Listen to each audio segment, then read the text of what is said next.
and good morning. Today we're going to be sculpting something more for my usual, not sculpting a mantis shrimp like yesterday.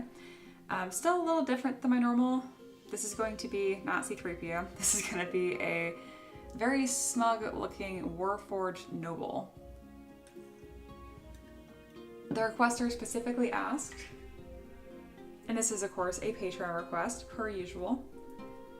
The requester says they want a super smug, full of themselves looking Warforged. They may look egotistical as hell, but that's just how they're constructed, and they literally cannot change their expression. They gave me some references from a game that I've also played and enjoy. I think it's Steam Build, Steam Worlds. They have a bunch of different games. Yeah, I got a references, so let's get rolling, okay? This is a base mesh that I constructed earlier this year in this color, very C3PO-esque. So the first thing I'm going to do now that I have my base mesh is kind of rifle through my asset library and see how many pieces will still be useful. So let's get going. I'm going to go ahead and put a little stamp of him up here. That way people that are kind of just tuning in can see roughly what's going on.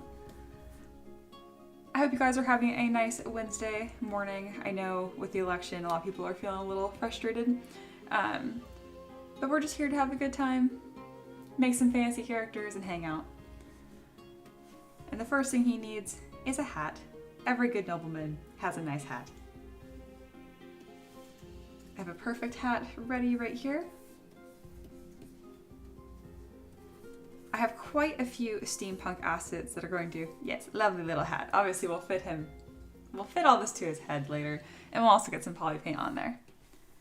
All right, what other pieces do I believe will fit nicely? I do think I'm going to give him some stylized eyebrows, perhaps. At the very least, I'd like to give him a mustache.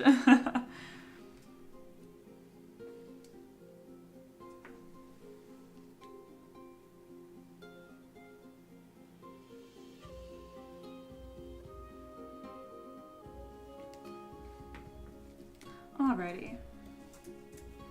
We're going to go ahead and throw this in here. We're not going to keep the beard, just this one piece. Throwing that on there.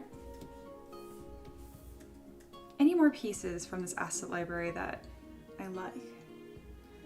I might be able to use this collar and flip it up. You know what? Let's go with the actual real collar and we'll start constructing this really nice coat for him. I have a reference of a Warforged Noble that I like so much, I'm gonna have to be careful not to just outright copy it. Usually I have a collection of references. I drop pieces from all of them. In this case though, I found something that I almost like too much. So luckily, even if I try to copy a reference, usually I make so many stylistic choices along the way, it comes out looking very different, but I always like to be respectful to my fellow creators and artists. All right. Pants I'm not too concerned about here. He's gonna have a pretty nice fitted waistcoat. I might give him a nicer shoe though. There we go. That's a shoe I was looking for. Fancy looking loafer. I even have it labeled as Steam Loafer because I use this in my steampunk collection so much. Oh, that's my husband in the chat saying let's go. Always appreciate him being supportive. He's also part of the business, just to be clear. He's not just like, well, he's also being sweet and supporting me. Patnade Prince is here. Hello. Hello, everyone.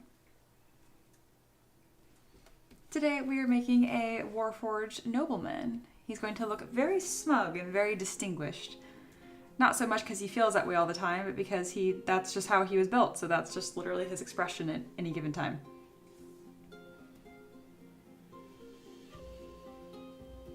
I think I can use this coat here and get quite a bit of use out of it. I also don't like this color I've selected. Let's make it a little more orange or bronze. There we go. Just skimming through my asset library here, just doing a little bit of shopping. I actually might even use this coat instead as the top and then create the, I don't know what they call the long parts on tuxedo. It's like just the tail, literally. I might even just do that separately because this little vest here is so nice. I want to make sure I don't put too much clothing on him, otherwise he's just going to look like a normal human with a robot head. I want to be very, very clear still that he is made of metal. So I'll grab both of these coats. That's another win for this coat because it's open. I also have it fit for a female form right now, but I can fix that pretty easily. All right, I've done my bit of shopping. I've grabbed assets that I've previously created that seem relevant. Now let's start piecing everything together. I'm gonna go ahead and hide all the pieces that I just imported, and we'll get to work. We're also gonna get some poly paint on here right from the get-go. I'm a big fan of changing it from dots to drag rectangle because I find putting a little gradient on things makes everything look fancier. Another trick that I haven't shared on stream yet is if you use backface mask when you're painting, it does affect your mesh as well. You pretty much get an ambient occlusion sort of effect. Let me really exaggerate it so I can show it. All right, I think this should work if I do it in black. There we go. See how it's only grabbing the edges here? That happens when you have backface mask on and you try to paint. It's pretty cool. It's like a natural built-in highlights. In this case, low lights, because I use pure black. Let me show an example with and without backface mask on for painting. So that's with backface mask. You see how it's only grabbing the edges. And it's very sensitive to the camera angle. Without backface mask, it just paints the whole thing. So yeah, I hope that's kind of a little helpful tip for y'all.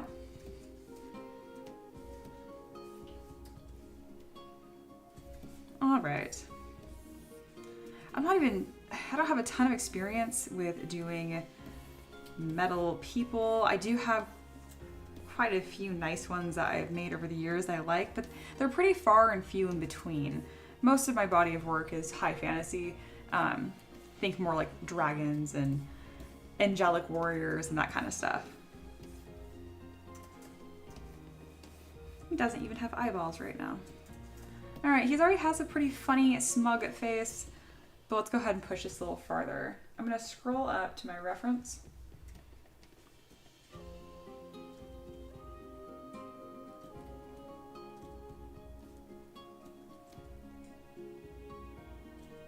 And really carefully moving these forms around. This face is so ridiculous. I think giving him kind of an exaggerated protruding chin will look nice. Again, looking very careful at my reference here. I'm also thinking about giving him a mustache. So I'll probably tack that on sooner than later and see how that looks. I'm worried that the organic form is going to be too organic looking. Oh, he must have a mustache, guys. Yes. And I can even remesh this, make it lower poly to have more of that metal look.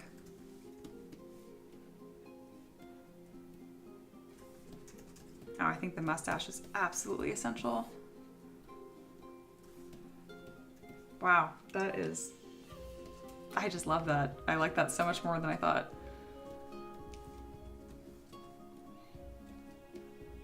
That's a big thing that I encourage all artists to do. It's like, especially, I have a lot of professionals that join this stream, and I know you guys have been, working for a long time, and you have a rhythm of how you do things. Don't forget to play when you create self. Like for me, I didn't think I was gonna like the mustache, but I'm like, you know what? I'm just gonna try it. It's something funny, and I ended up really liking it.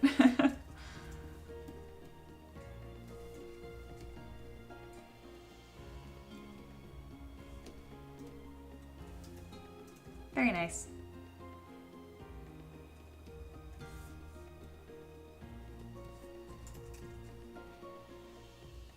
I'm gonna go with a darker color on that.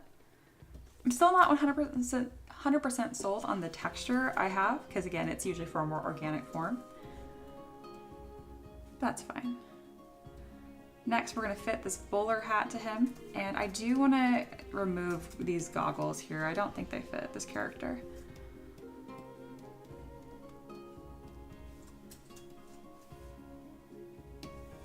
To do this, all I'm doing is holding down Command and Shift and tapping on each of the polygroups that I no longer want to be part of it. After that, I go to Delete Hidden.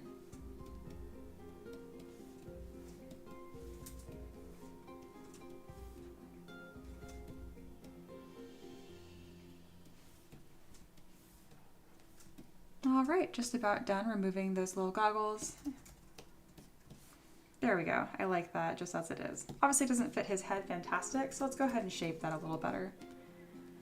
To do that, I'll be using the 3D gizmo.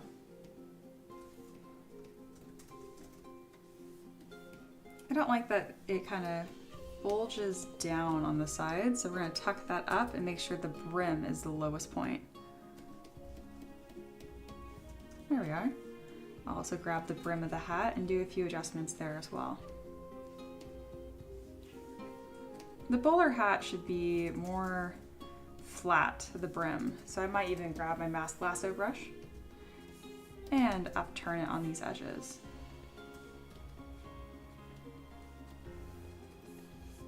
I do like that tips down a little bit in the front. It kind of adds to this little smug expression he has.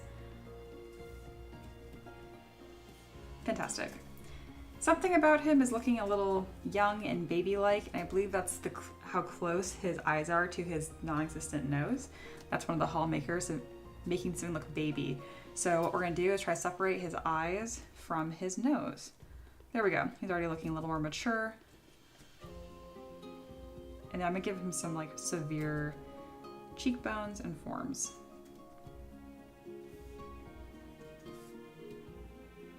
Lovely. Looking very smug.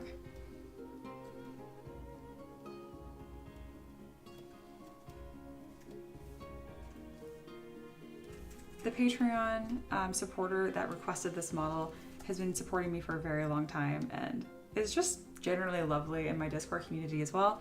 So I really want to make sure I'm putting my best into this model.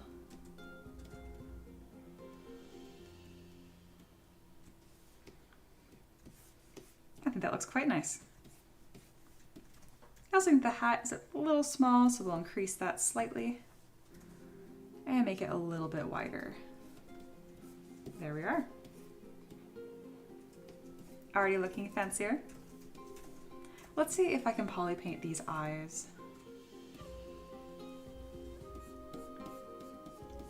I wonder if just tinting this entire trim piece that I have would make for interesting poly paint. Oh yeah, that's quite nice. We'll do that. I'm a little hesitant because since it's this brownish, it makes it look a little muddy. So I might want to go through and brighten this up. I have another really quick trick to brighten this up that I'll show you guys in just a moment. Oh, I forgot that this hat already has poly paint on it. Excellent. The base color is coming out a little green, so let's go ahead and change that. Yeah, this.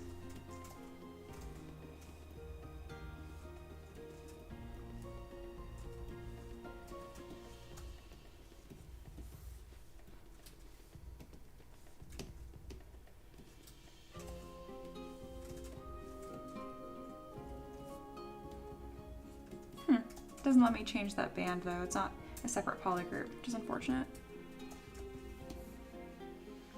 In that case, I'll just do some careful poly paint. Good enough.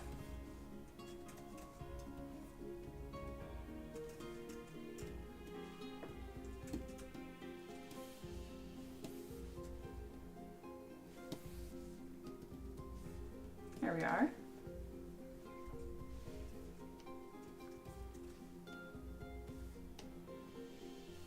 Okay, I think a darker color is going to be best suited here. Excellent. That's more what I wanted. Perfect. And then I will also darken up his mustache while I'm at it. There we go. That's a bit more clear. So there's a couple mistakes when I was making this base mesh, unfortunately. When I subdivide, it's going to lose a lot of these sharp edges here. Kind of see that before and after. And that's because of the way I constructed it. The crease button doesn't work fantastic on this, but I can always play with the tolerances and try to get a sharper crease.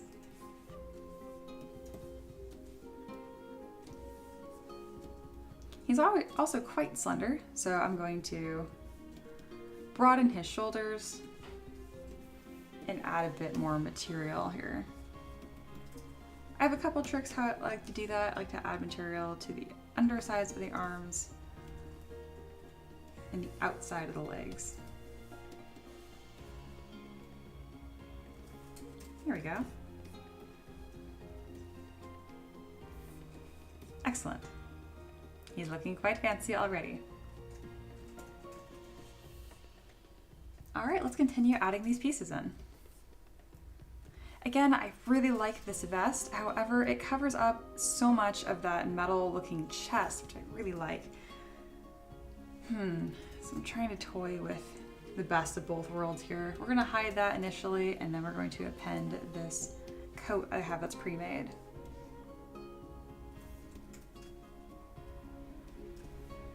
It has more of a feminine fit, so I'm gonna be adjusting this as well.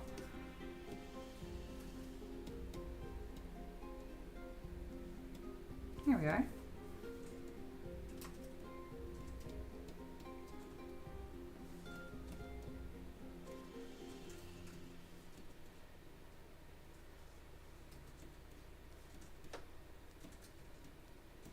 I don't think the buttons fit this specific character well, so I'm just gonna go ahead and delete all of those little decorations. And I'll add my own decorations later. I also don't think the second flap of the collar is fitting well. Let's remove that. That was also contributing to more of like that feminine silhouette. It is a robot, but we are going for more of a masculine nobleman look here. I'm gonna go ahead and take the collar off as a separate piece, but still visible, so I can manipulate this by itself. The topology here isn't great, so we're gonna ZBrush with same. And we're also gonna reduce the dynamic size. That's better, and now I can ZBrush by half.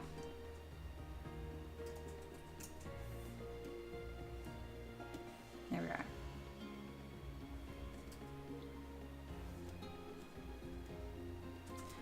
The collar is kind of missing those sharp forms that make this look fancy, so I'll make sure to build up those forms. The mesh is also much too thin. You know, I'm actually just gonna delete this piece entirely. It's gonna require too much reworking. I have my own collar that I've built here. Then I'm gonna throw that on top.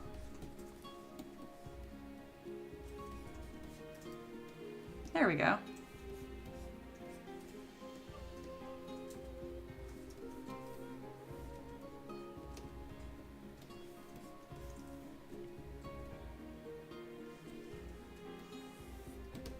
I'm going to shorten up these tails on the coat.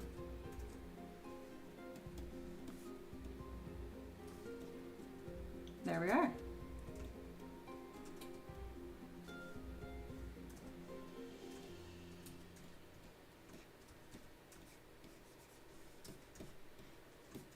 And I'd like for these to have a sharper point as well. I think the coat is going to be a win. I like the vest better overall, but it's gonna hide too much of the actual mesh. Because in this case, what makes him look like a Warforged is showing the body.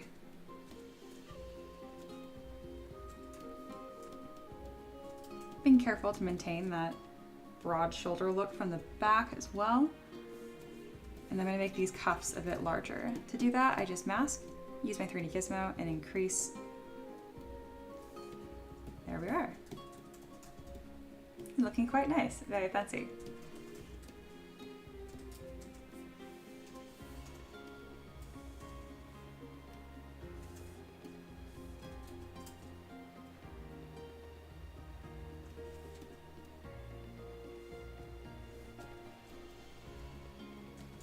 I feel like his hands look a little small, so I'm gonna go ahead and make those larger as well. Again, just masking them, going with my 3D gizmo, grabbing this little square, and increasing it by about 5 to 10%. It's a small adjustment, but it'll make the whole model look nicer in the end. His feet are also a bit small. I did import these loafers that I thought would be nice.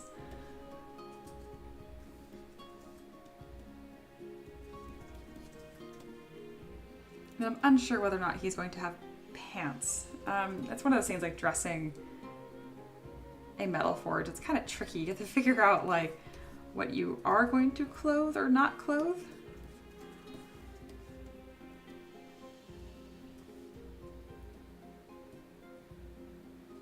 I think that looks nice. And then I'm going to exaggerate the turn on the toe.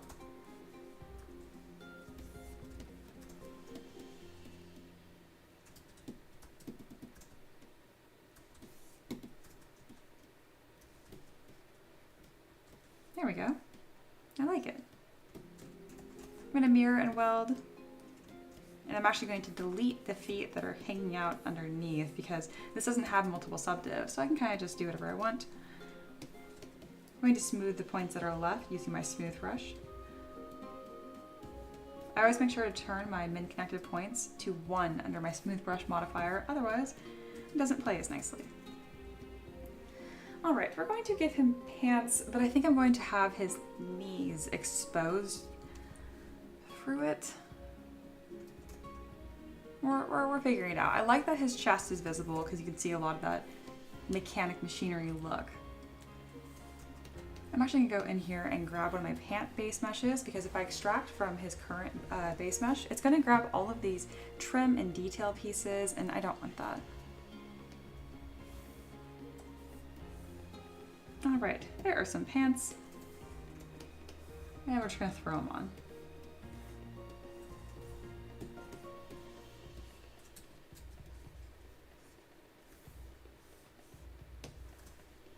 Yeah, I think that flared pant leg will be important for this model in the silhouette.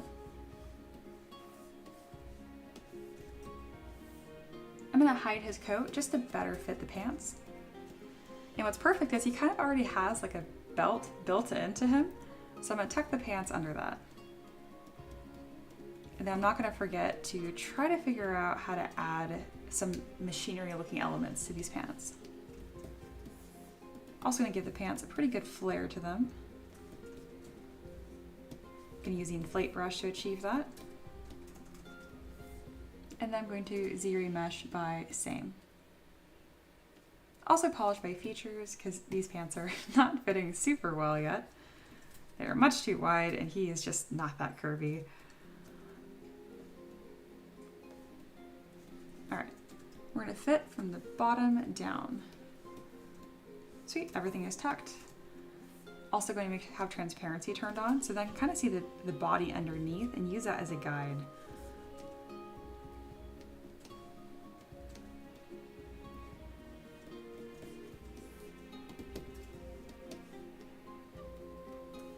Usually when I'm fitting clothes, it's very important that I say like the body always wins. Like you don't want to deform the body underneath unless you absolutely have to.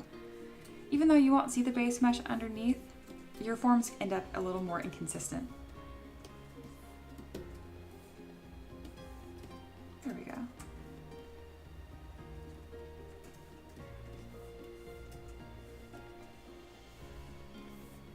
I'm gonna adjust his thighs right here and make them a bit more straight to get a better silhouette because he's coming across a little too fancy. There we are, much nicer.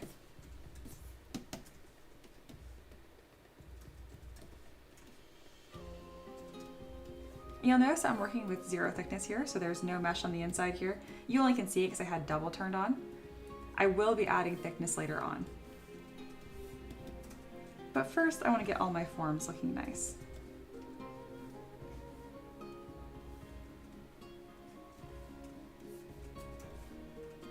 Having this like really sleek, streamlined look will enforce that tall nobleman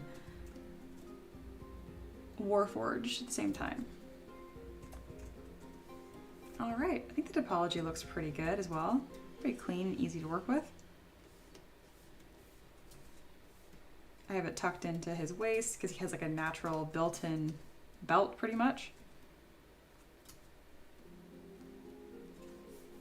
Making sure these are looking more like slacks and not like just bell bottoms.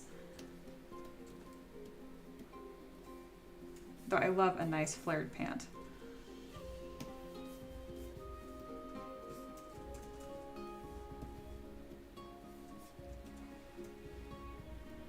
Very nice. Now he has pants. Okay, and then as I mentioned earlier, I would like if there was some machinery showing on his knee. The knees I have sculpted aren't very interesting looking. They just look like squares. So there's actually a really nice default machinery brush in ZBrush, and we're gonna throw those on. And make sure they're the same color though, so it appears like the body. Also gonna poly paint the elements that I have visible.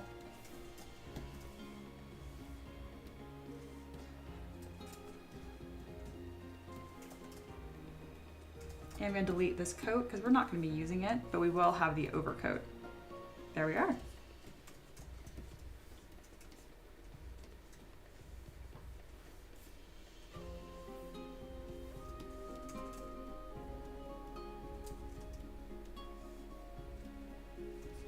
Now let's make these knees look a little nicer. Let me try to find that hard surface brush I was talking about. And this is just the default brush in ZBrush that you can play around with. I always forget where it's at. It's under the IMM, I believe. Yeah, I think it's IMM Boolean. Yes, here we go. I can do quite a bit with these.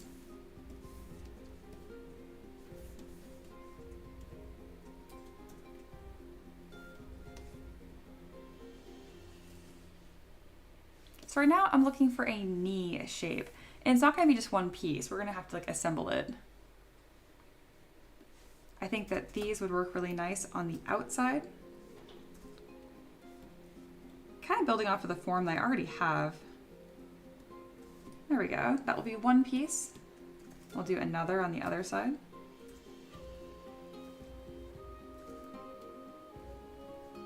I'm not being too worried about exactly how the placement is because I can adjust that later. And then I want a rounder piece in the center because knees are round and they bend. There we are.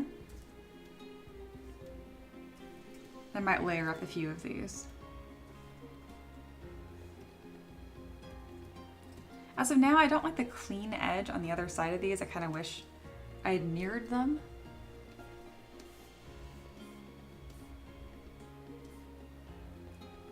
So let me toy with that shape there.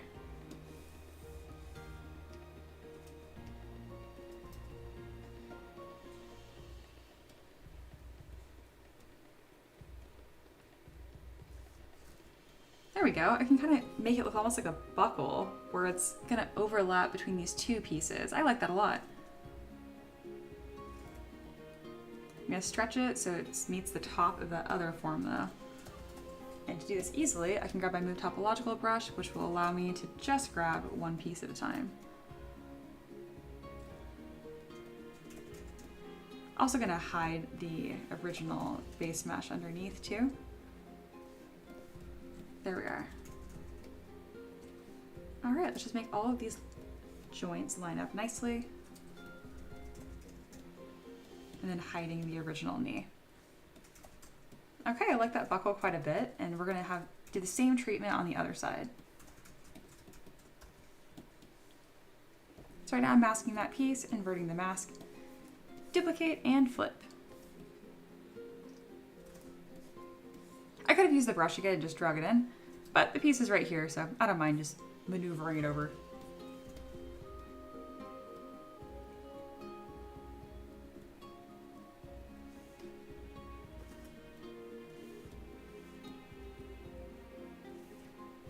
Looking pretty good.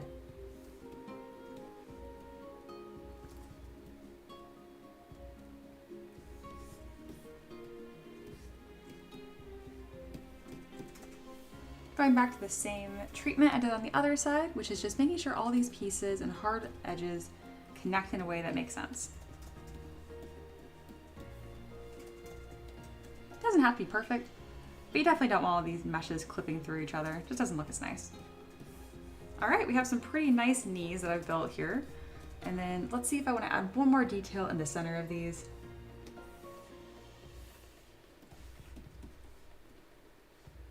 Something like that.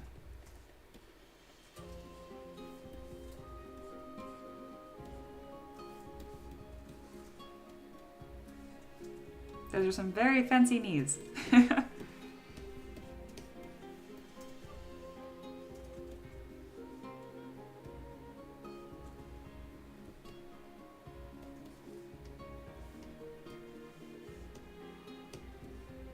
All right, I'm pretty happy with that.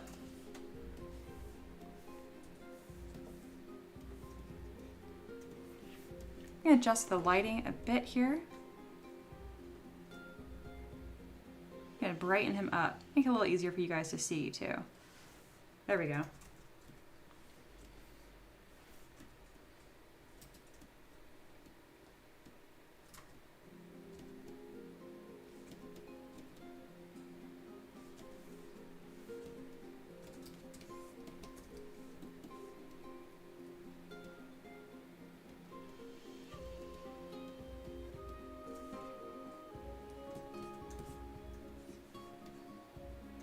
I'm liking this character more than I expected to. I was a little worried because I don't normally gravitate towards doing like these Warforged steampunky characters. I mean, steampunk, yes, but not so heavy on the sci-fi.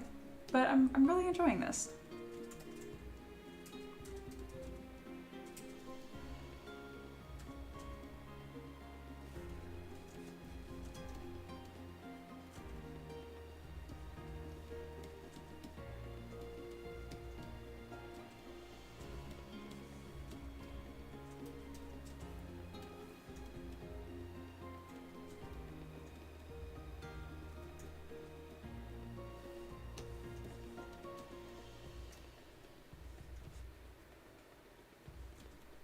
Right now I'm looking at all the lines that this jacket is making and just making sure they're smooth and has a strong silhouette. So far, so good.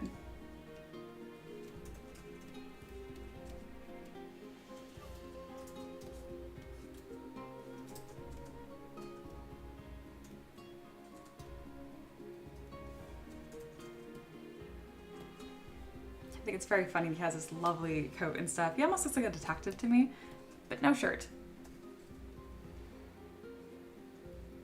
It works.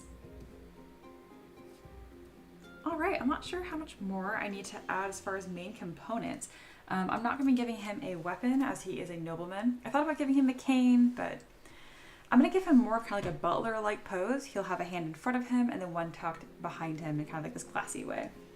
Let me go ahead and show you guys the reference so we know what we're, kind of what the goal is here.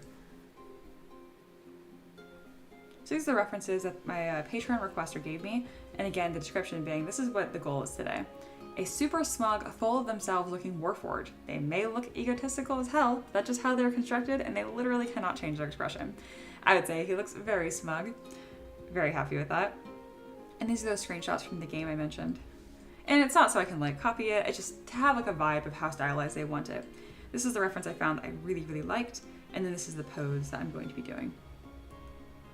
So yeah. Just a bit more insight on exactly what I'm looking at when I say I'm looking at references. All right, I have that screen all tucked up again. Excellent. And let's see, where are we at in the live stream? How long has it been? It's been almost 45 minutes, so I'll take a little break soon here. Get some water, do a little stretch. But for 45 minutes, I'm very happy with the base mesh that we have so far.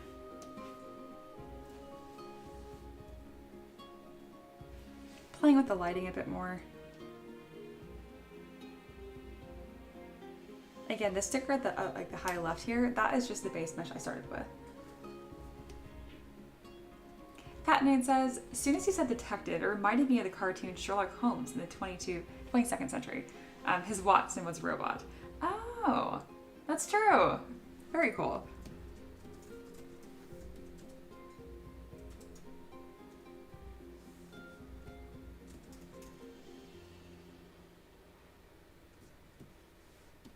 Pretty happy with this.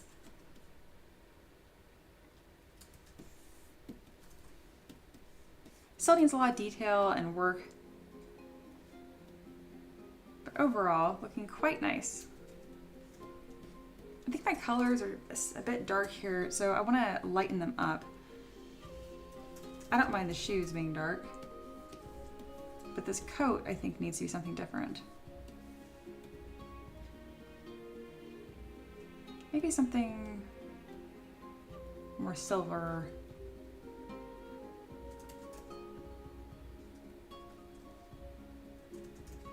I even like the light brown.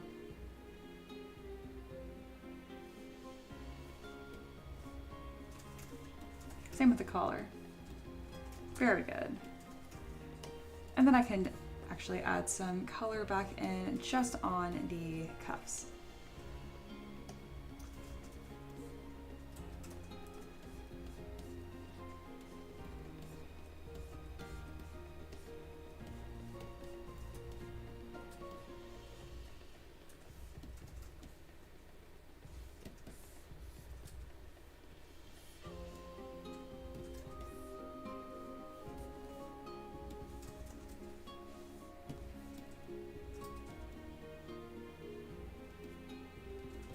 I think this collar is gonna have a lot of the personality in the model too.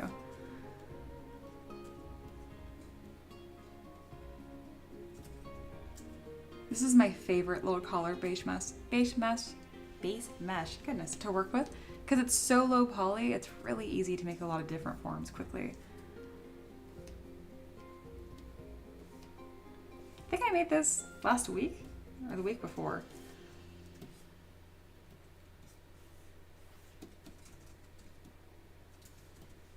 He needs some more definition to his shoulders. I might put a metal accent piece right there.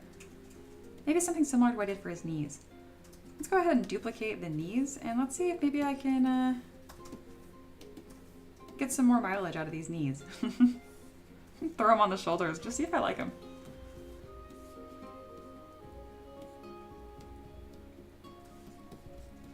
I kind of do.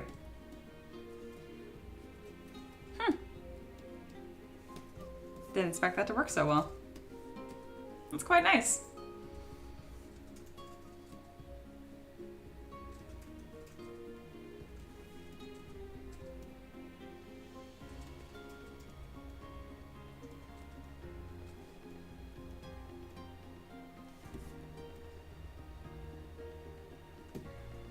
This character is gonna rock. There's so many nice little details that I'm gonna be adding to this. But for now, I'm gonna take a quick little break. Get some water as well. This is where we're at after 45 minutes. I'll be right back. Again, we're doing a very smug looking Warforged Nobleman. He's not actually that smug, he just was built this way. He literally cannot move his face, so. Oh, Pet's here. Ahoy, I'm a bit late today. Yeah, no worry at all. I'm taking a quick break, but then I'll be back. We've already made some, what is a British sounding word? Smashing progress. Or is that Australian? I don't know. We've made good progress. I'll see you guys in like 2-3 minutes.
I'm back. I see you guys are greeting each other in the chat. I love that. I find that really sweet. All right, I am just jazzed about the progress on this model already. Let's see. Let me adjust my music a bit here. So I play a lot of video games. I think it kind of comes with the territory. And as a result, I listen to a lot of lo-fi music mashups. Specifically, this one is Animal Crossing. It is a 12-hour mix with Animal Crossing beats and rain. It's just the nicest, coziest little vibes. I really enjoy grittier games. I'm just terrible at them. I am very good at like management and logistical games. I just am terrible at reaction time. I love Elden Ring and I've never left the first area. I'm so embarrassed to admit that.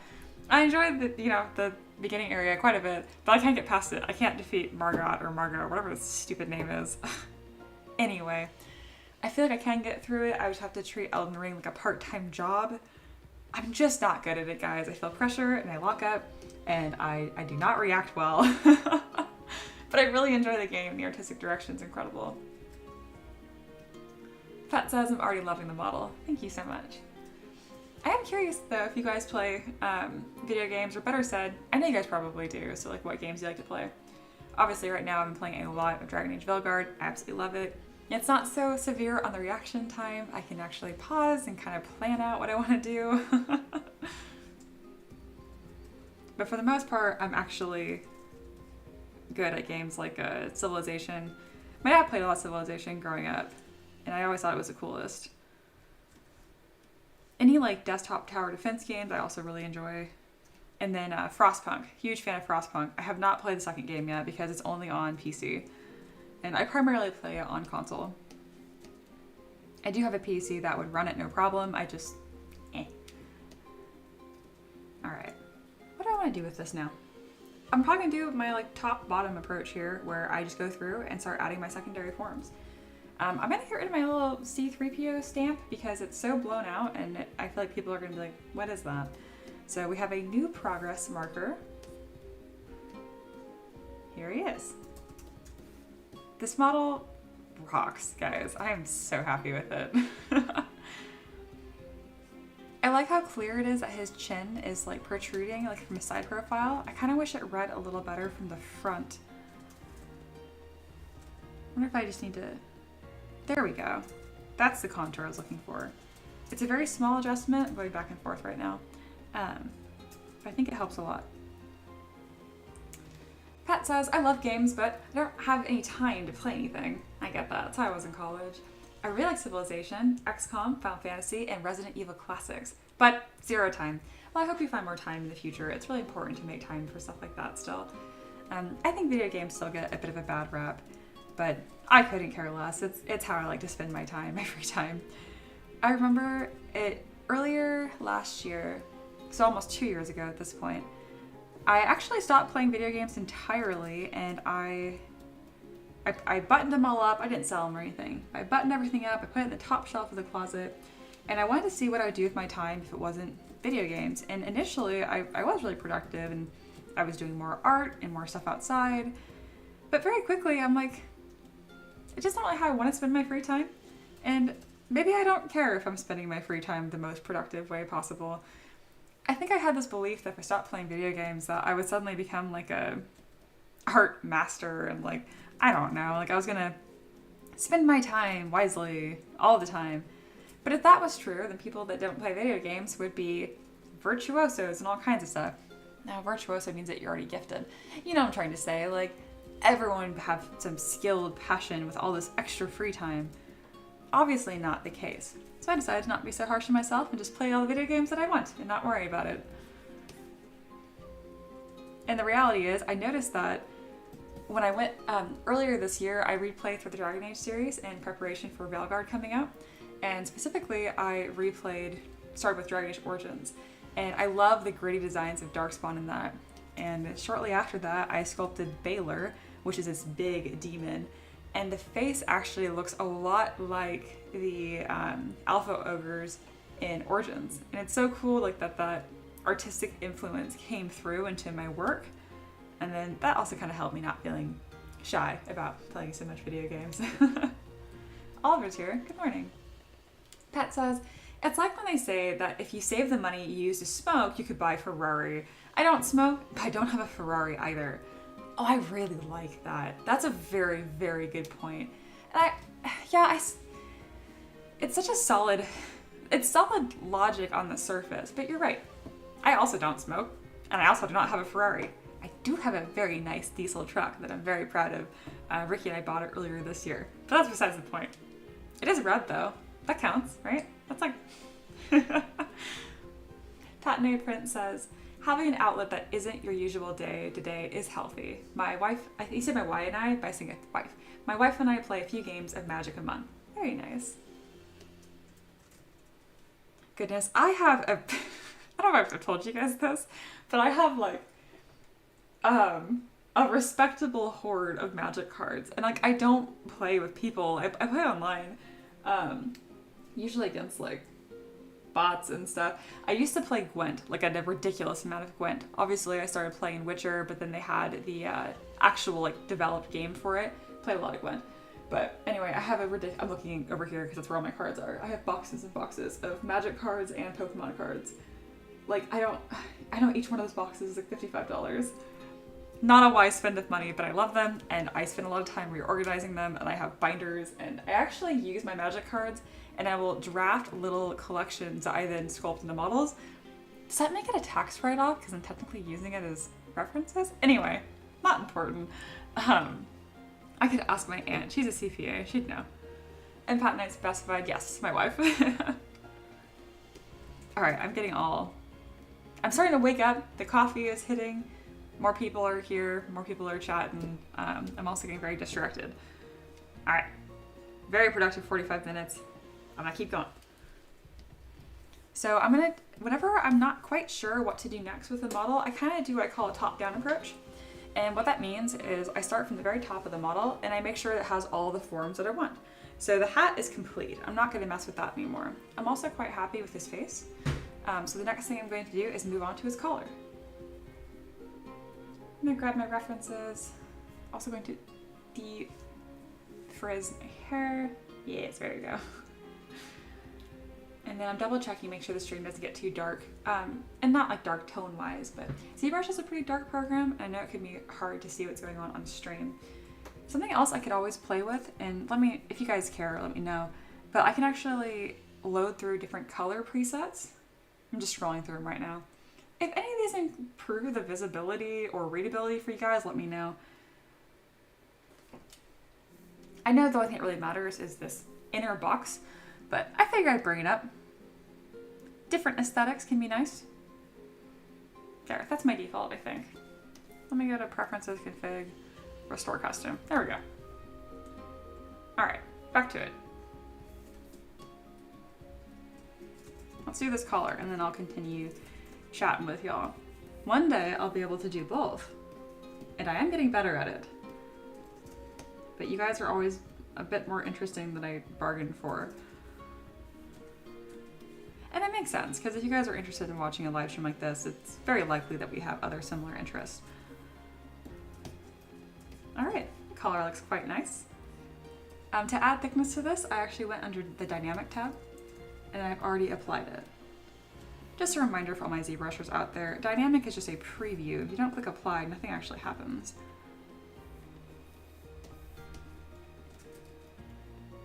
There's quite a few features in ZBrush that are a preview and that you need to apply them to make sure something is actually happening.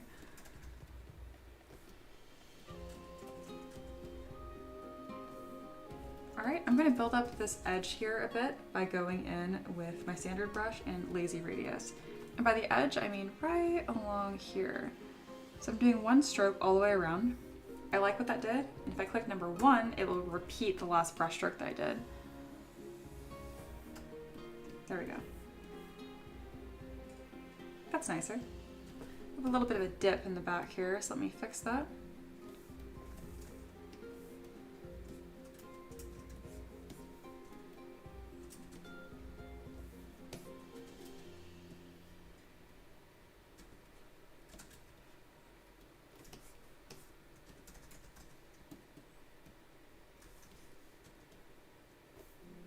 Also gonna use a pinch brush because this collar is looking a little too inflated, and it looks like that largely because I have to make it pretty inflated to make sure it's all 3D printable. Pat says, I have an indecent amount of board games that I don't play either. I keep telling myself that I'll only buy games I can play even by myself, but they're still on the shelf, unused. I feel ya. I do. Pat says, I like the dark theme of ZBrush. Is this the dark one you're talking about, or was it the even darker like this one? So I have number 1, or oh my goodness, it's not in order. I have this one, number 1, and then this one, number 2. Let me know if number 2 is what you're talking about. And then Pat Name Print says, it eats up memory too. I love and hate dynamic. Yeah, I getcha.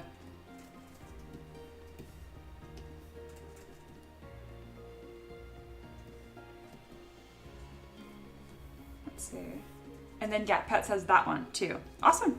I'm gonna go my preferences, config, and store configuration. This is now my new default color. I like it too. It kind of makes my orange buttons, and yeah, I preset the orange. Now everything looks a bit more Halloween-esque. I like it.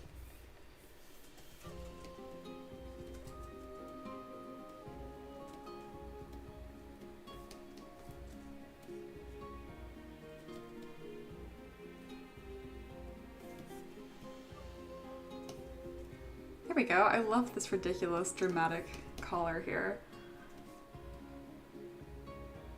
No supports needed either, which is my favorite. All right, collar is complete. Let's move on to a new piece. But I wonder if I want to add some fabric folds to this. Yeah, I want to add a sharper edge as well. So I'm gonna go with the damp standard brush, also with lazy radius enabled. And we're gonna do a gentle swoop on the top of this collar. There we go, that's a bit nicer. Excellent. Just sharpening up the forms on the edge here.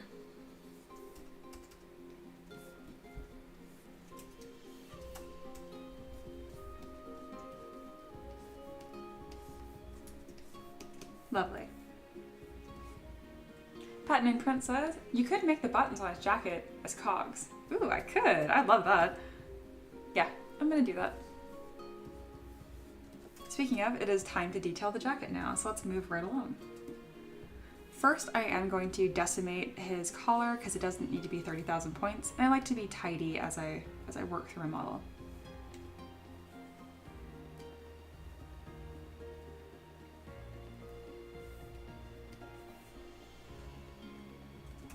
Very nice. Alrighty here. Let's go ahead and add those buttons. And I know exactly the one that I want.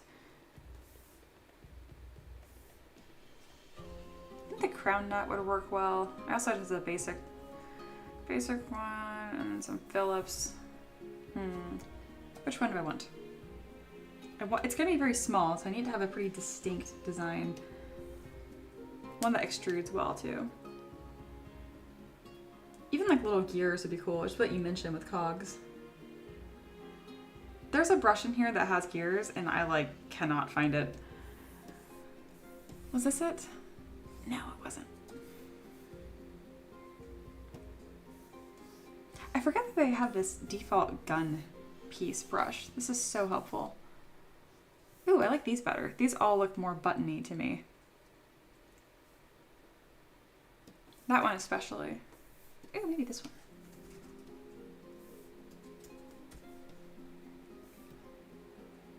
Those are fancy. I like that. So you only have buttons on one side, right? And I know on men's coats they're backwards. I could never remember. I think it's on the right side for men. Not the most critical detail. I just know that there is an answer.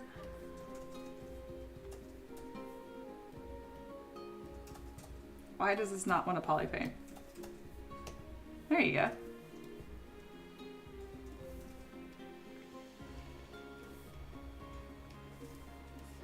Just gonna throw these on loosely because I know I'm gonna be moving these around when I start adding fabric folds and other details to the coat.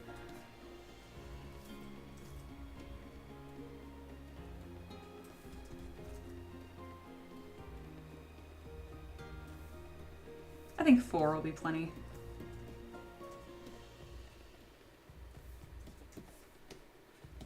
Very good. Some details there.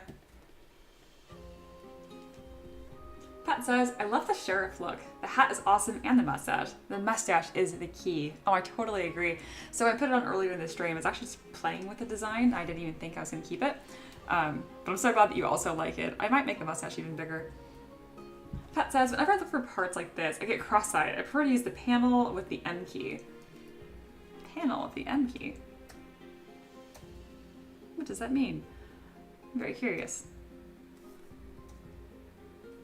M doesn't do anything by itself, so if I click on these multiple ones, does something happen? I click on M. Oh my god. I do this as a professional for years. Years. Are you... What? That is so helpful. Okay, time to tell everybody and their dog about this because I had no idea. That is so much more helpful than scrolling. And it puts whatever color you have on it so they're even more readable. Thank you so much. Oh my god. Blowing my mind. Seriously. I've just been scrolling through these like an absolute noob for years. How is... Love me new tricks. Hey, it's not very often that I come across new stuff like this because, again, I've made hundreds and hundreds of models. That is just the bee's knees. Thank you so much. If Ella jumps on the stream later, I'm going to make sure I tell her about that immediately because she's also going to lose her mind over that. I know she doesn't know that's a thing.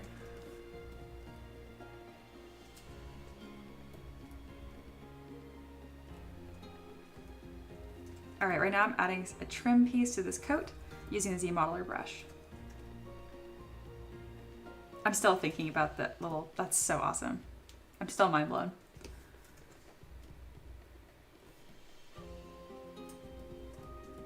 Very good example why always share. Nothing is too basic to share. It's so easy to not come across stuff like that in ZBrush. For years. Mind blowing. All right, I have some better structure on these cuffs now. Oh, it only did it on one side. Okay. Mirror and weld. Symmetry is back on. Kat says, my little contribution. No kidding. Ooh, Monkey is here. He says, greetings, humans. I don't know if you know this, but Pet just showed me this. If you have a multi-mesh like insert brush like this, if you click on the letter M on your keyboard, it shows all of them right here. You might already know this. I didn't. This has been a big deal for me. This has been the last like 5 minutes of my brain just like, oh my god. So you don't have to scroll through this painfully. You can just see all of it in one spot. Amazing.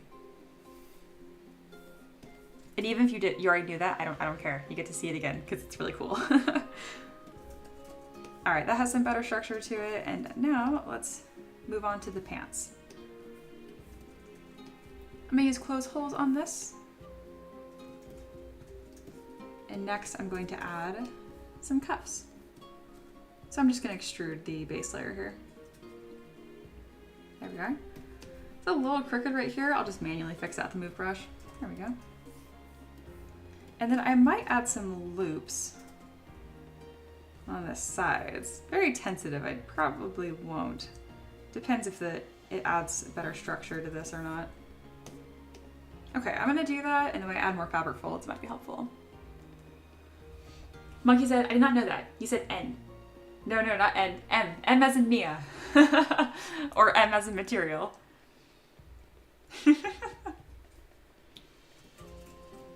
I'm so glad you did not know that. Pet, you've now improved 2 people's day. Significantly.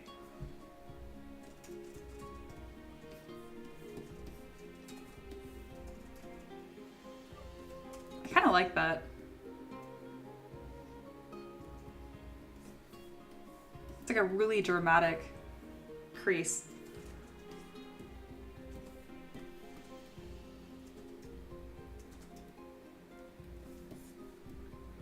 Yep, I'm gonna leave that. That is really cool.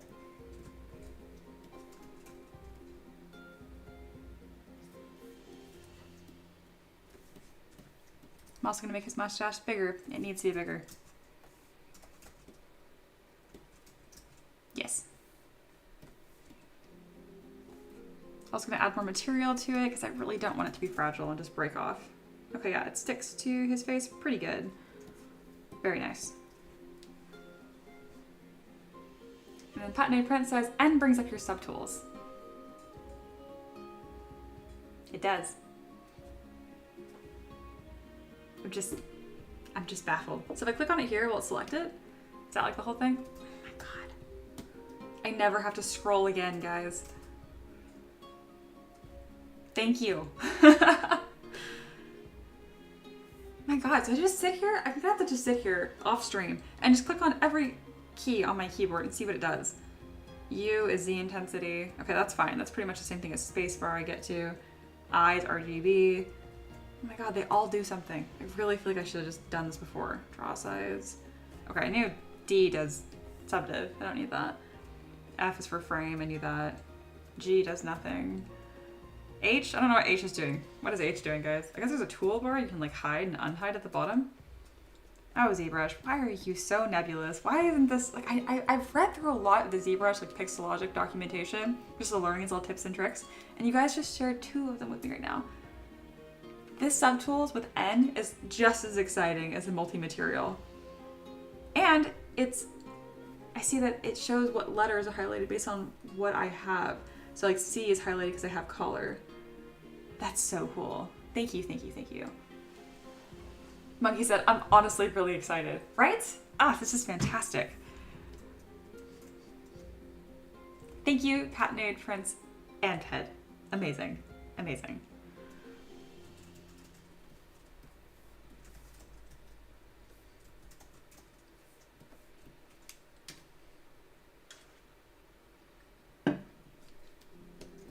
All right, we've added some nice details here, really just secondary forms, and now I can really go in and add some fine details. He definitely needs lots of fabric folds on this. The pants I actually like being kind of plainer, because if they want, they can actually paint it to be part of the body like this, and it'll match his bare chest, his non-shirt. But at the very least, I want the coat to be fabric, so I am going to add fabric folds here. Why is this at 1,000,000 points? What do you think needs 1,000,000 points? Is it this dramatic overlap that probably shouldn't exist? 1,000,000 points.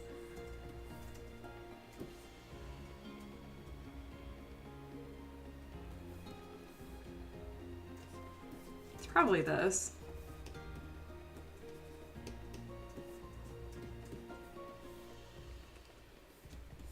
I hate that we're at 1,000,000 points and it's still like giving me low res fabric folds. That's really annoying. Okay, I'm gonna just let this be really high poly and I'll deal with it later.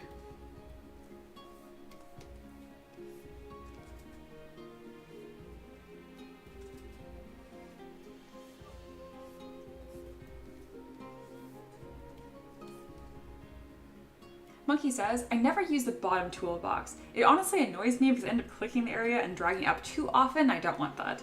I would love to know from someone who uses the bottom toolbar what they actually use that area for. I agree. I never use it, ever. It just squishes your actual like canvas screen. It's like, I don't want that. That's why I have all of my materials and tools smushed to the left and right.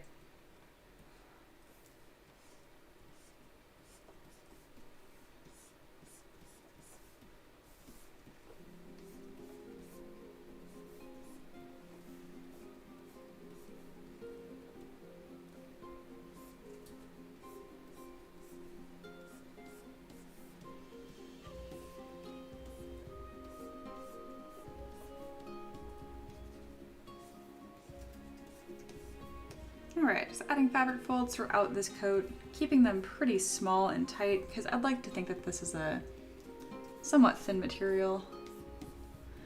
I imagine it doesn't need to be very warm because he's a robot.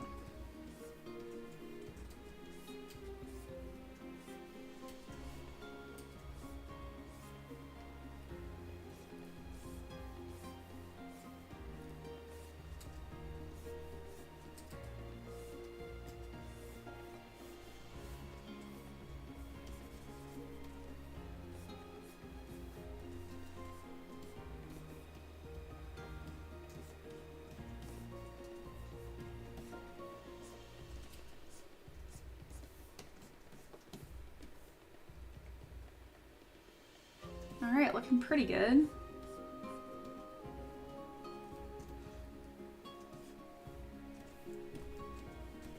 Also gonna add some fabric folds at the inside. Otherwise it just looks really plain in here. And these ones I'm just gonna kind of throw on. It's a pretty low import area on the model, but better than having it perfectly smooth. There we go. That looks much nicer. And then the pants can't actually just stay perfectly smooth like this. I just think they look weird.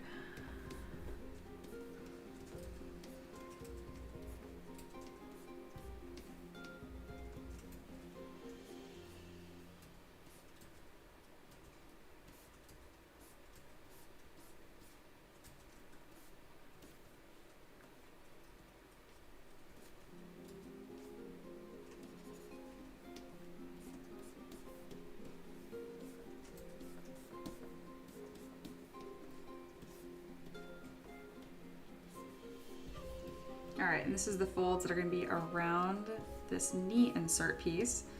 I imagine it being a bit more baggy.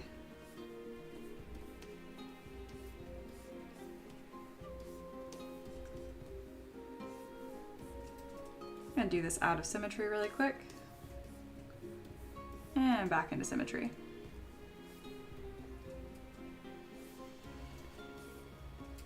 And I think I'd like to have this very dramatic pleated look on the length of the pant here.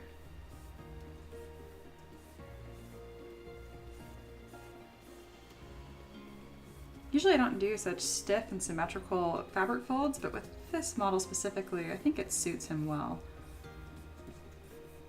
All right, there we go.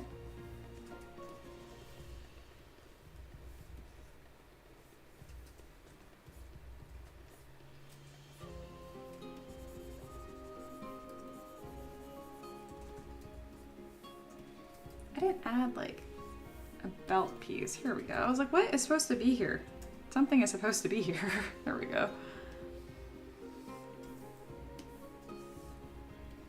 Much better. All right, he's looking pretty good. Oh, Taylor's here. Hello and welcome back. She says, I always look forward to hearing the background music. Oh, I'm glad. I think I need to change it up soonish, but it'd be very, very similar in vibe and feel. Pat says, I don't exactly use the bottom toolbar, but I do have quite a few things down there. Polished by grooves, inflate, masked up. Things I'm too lazy to look for on the side panel, basically. I get you. I just smush them all up here.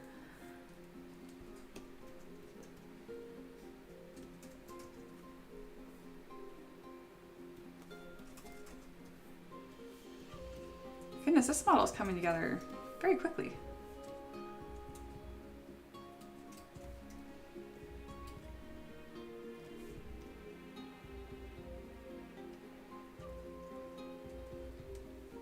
Xander's here. Hello and welcome back. How's it going? Really good. We're making a metal forged nobleman today. And his whole point is that he just looks very, very smug. He's not actually like that. He's not egotistical or anything. He was just built like this and he literally can't change his face, so he just always looks like this. Pat says, a few years ago, I made myself a custom window and set my left click on my pen to open it. That's pretty fancy. I like that. I don't use any of the buttons on my pen. I used to have tablets, because I went through a lot of tablets before I settled on the one I use now, and I always thought it was nice to have like the tablets that have the buttons on the side, and then I never use them.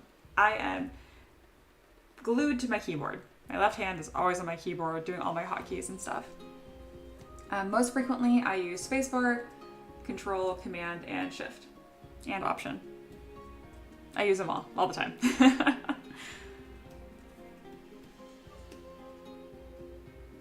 I love this model. Oh my goodness, he is so fun. I want to add even one more layer of detail here. I'm probably going to find a decorative trim brush I like and add some embroidery on the edges of his jacket. I wish I thought of that a second ago because when you add embroidery on top of fabric folds, it tends to distort them. So I'll need to be careful with that, but I can usually clean it up myself and it's not too bad. There's not too much else I want to add to this model though. I mean, it's just really strong the way it is. I'm still a proponent of more is more for most designs, so I will be open-minded as I work on him.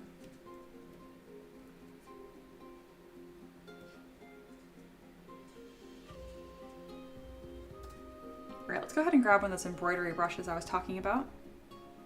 Where did I put them? Here we go, decorative trim brush, bam. It's all of these, all from the same guy, JRO. Has really good stuff. And I have these little tiny images I kind of scroll through to see which one that I want. I like the triangles one. It's very Art Deco, feels steampunk too.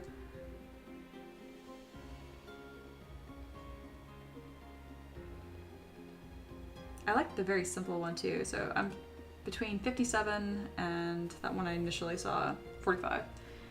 Let's do 45 first, see what I think.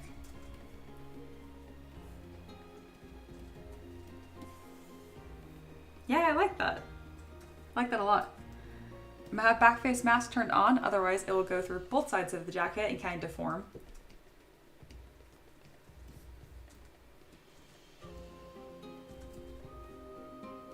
And I'm just gonna carefully apply this.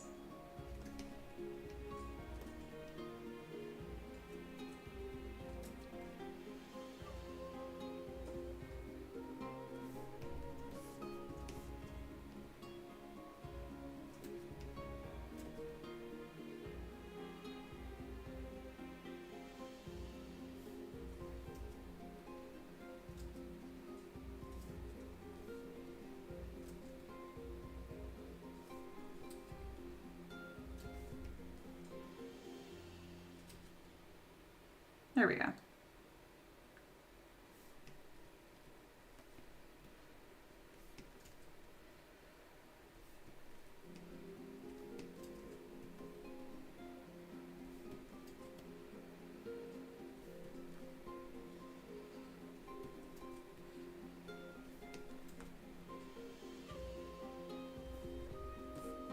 It's not perfect, but it's pretty darn close. Mostly it's the poly paint that's kind of glitching on some areas here, but that's okay. Because the poly paint's not actually going to be the model. I'm mostly focused on the actual sculptural part of it.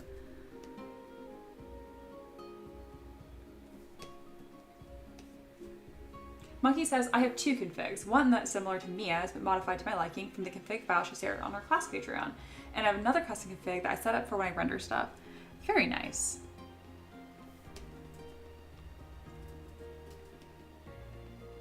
Yeah, I'm surprised how many of my students stick with the config that I provided. I'm glad it's helpful.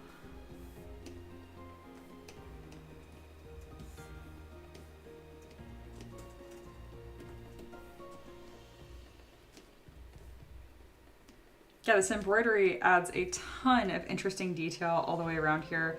It might be a little bit too much. I'm still debating, but I do like it.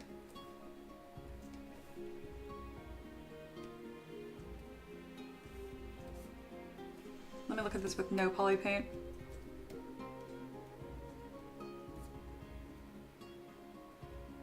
No, I like it. Looks good. Pat named Princess, does anyone remember the first model they sculpted?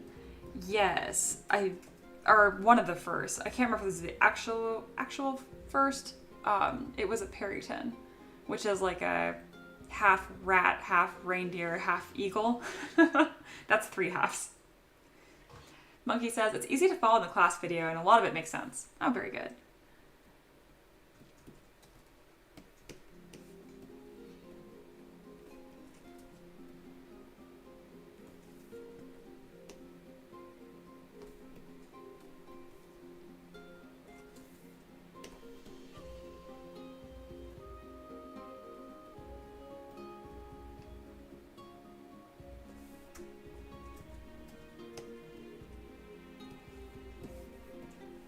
All right, this embroidery mark almost continued here, but not perfect, so I'm gonna clean it up myself.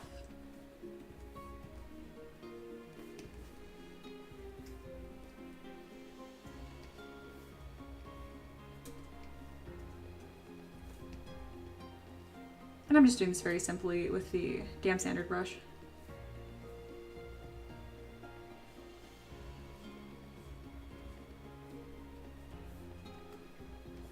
There we go. All right, with the embroidery, I think he looks much more noble, much more fancy. A little less detective, which I like that as well. I want to clean up this area too.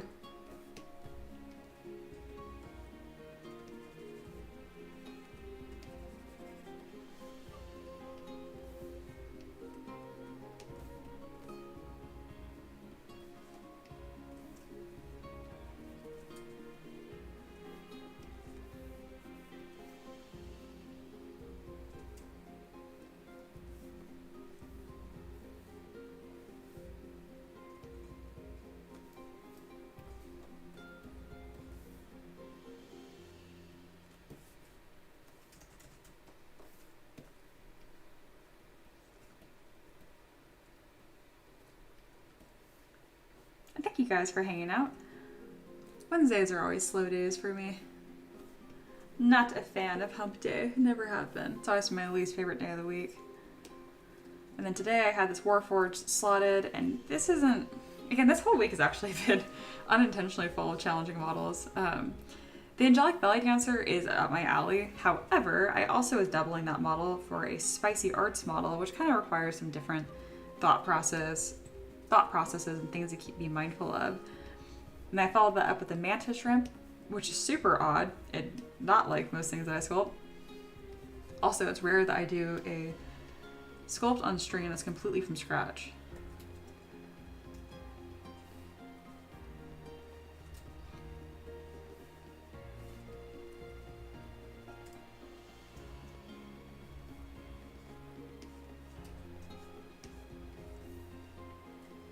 And then Warforged are just not my strong suit, but honestly, the more that I do of them, I don't think I've ever made one I disliked. So they're growing on me. I'm starting to like them quite a bit.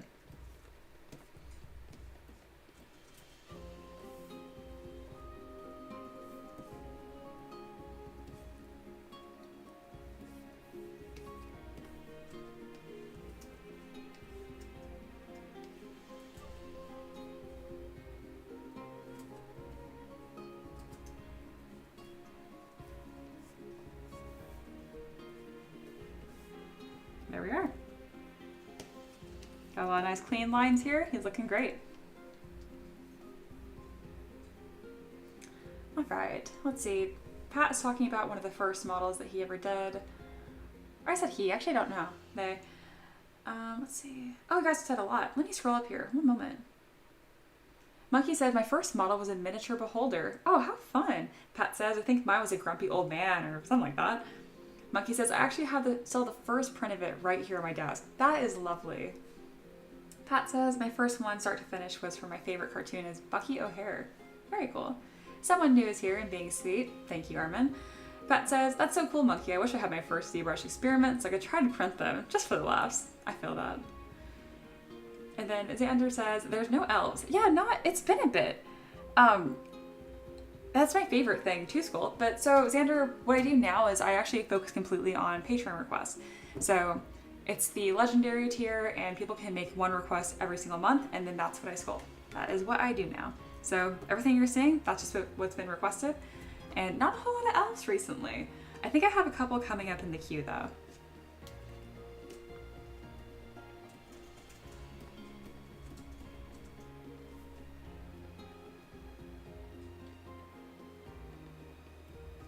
All right, I'm pretty happy with this model. I'm gonna add a couple of these buttons onto his cuffs, maybe later in the model. Other than that, I think we're ready to pose. I'm gonna drop a hard save before I forget. This is a metal forged Nobleman. There we go. All right, I'm gonna take a quick break, get some water, stretch. I recommend that you guys do the same if you've just been sitting and hanging out.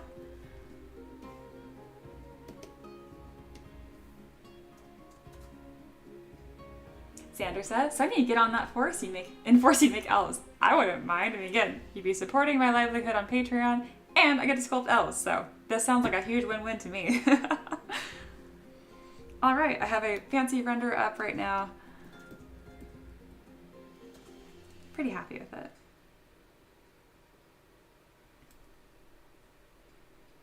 And then I have a pretty simple pose planned here too. Might be a bit of a shorter stream today, but I mean, I could always start tomorrow's model and get a little head start if I wanted to.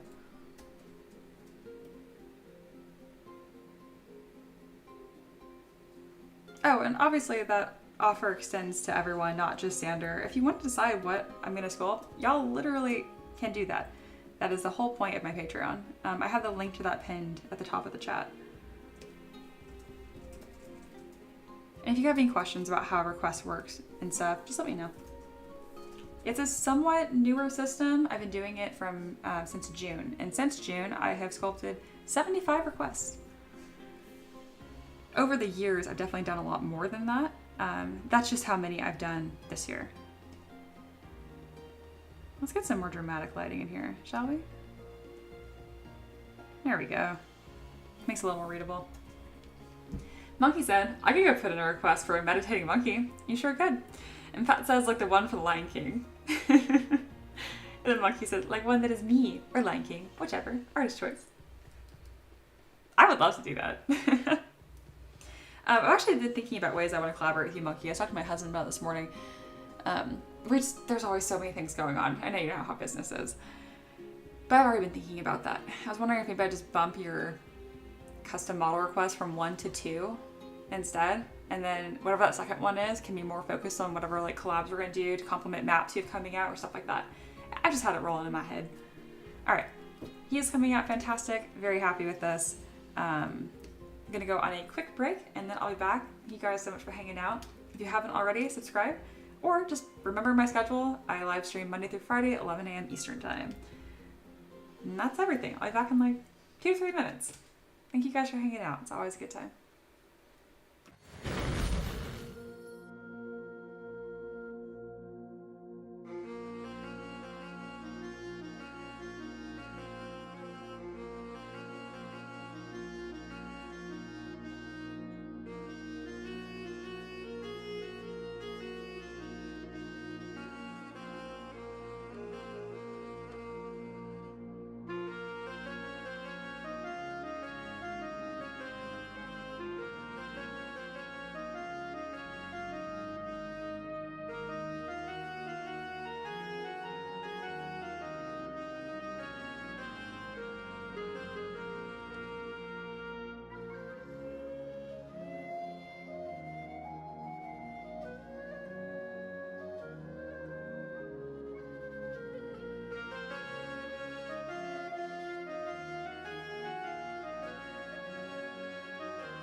Hello, I am back.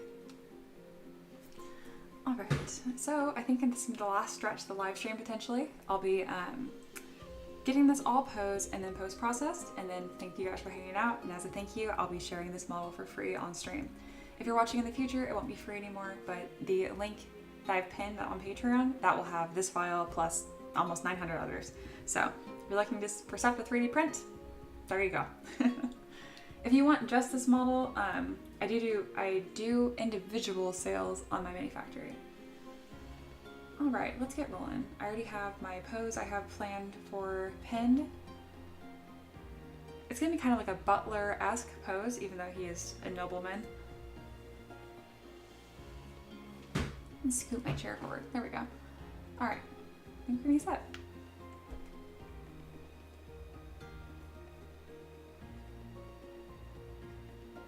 Bit of a shorter stream for sure, but sometimes these models come together pretty quick. All right.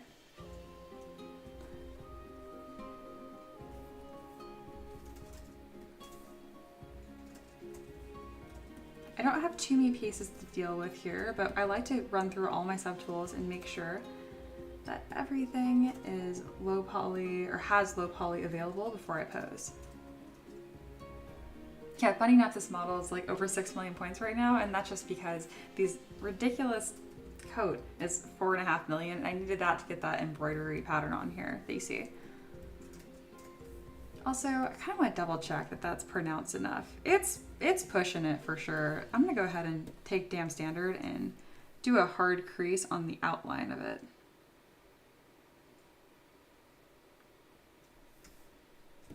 Just gonna sharpen that up and serve as a nice paint catcher as well.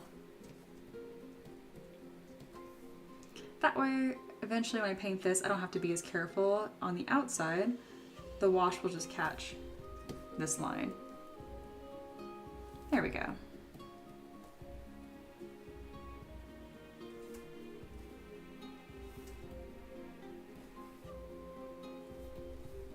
I'll do the same treatment to the sleeves.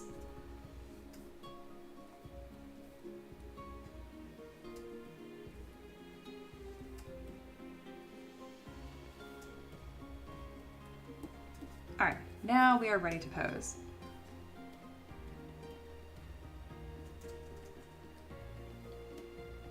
I do all my posing with Transpose Master. So I go to Z plugin, Transpose Master, and T-Pose Mesh.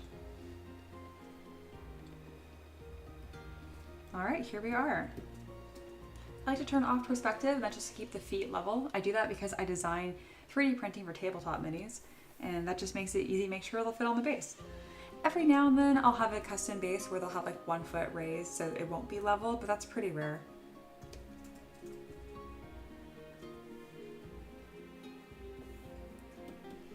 I like to pose from the bottom up. I find it easier to kind of like move their weight and their hips first and then balance their shoulders on top of that.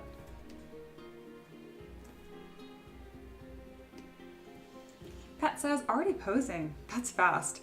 Yeah, I agree. This stream is moving along. I mean, I've mentioned before, like, I'm pretty slow on my live stream models compared to when I make them by myself.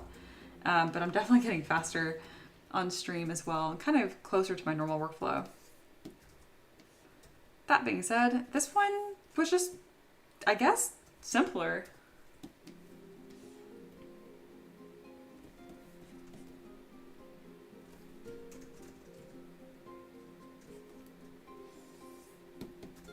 But don't worry, I'll have another stream lined up soon. I have 2 more planned for this week, Thursday and Friday, same time.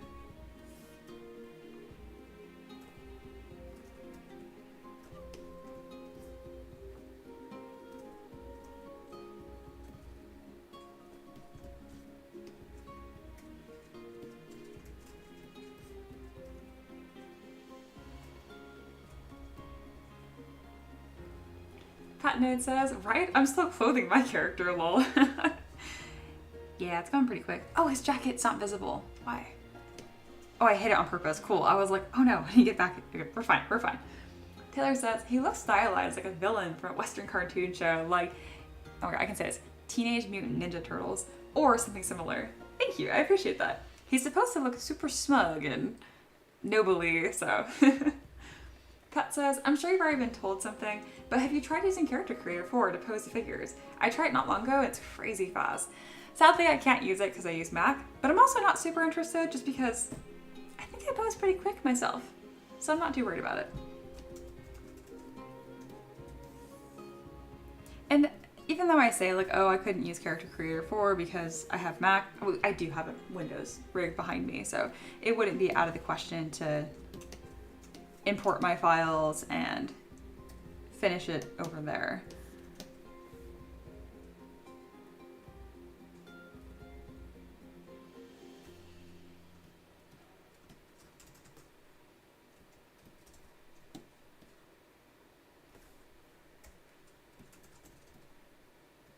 All right, he's getting a little bit too much of like that anime lean back. That's not what I'm trying to do.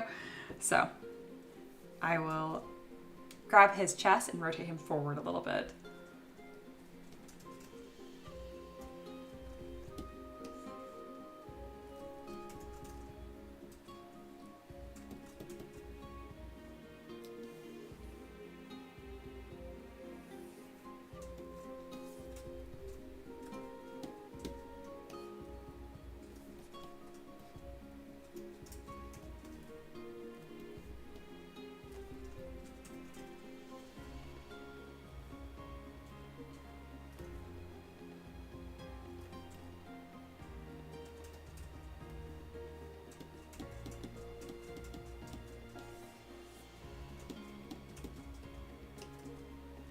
I feel like his head is tiny, so I'm going to increase it by a little bit here.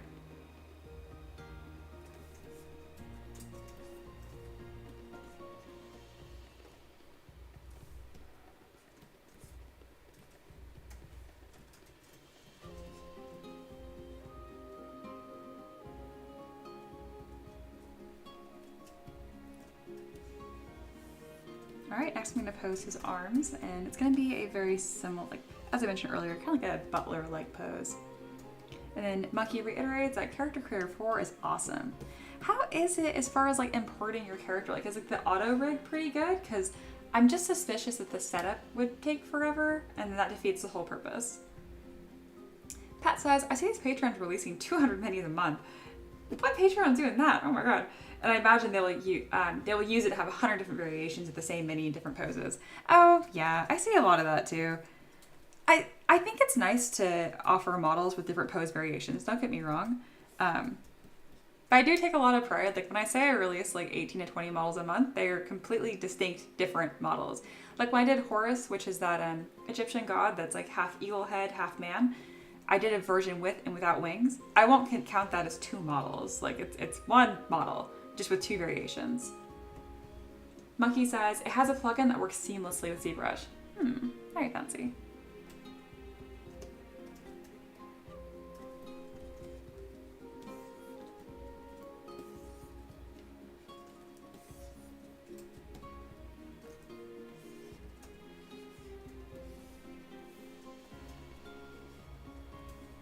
Maybe it'd make me hate elbows less. That'd be cool.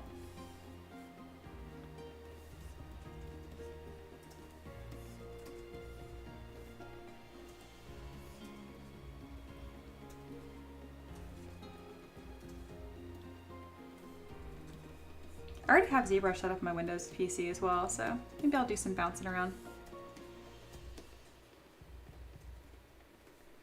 Ooh, the real kicker is it a subscription or is it a one-time purchase?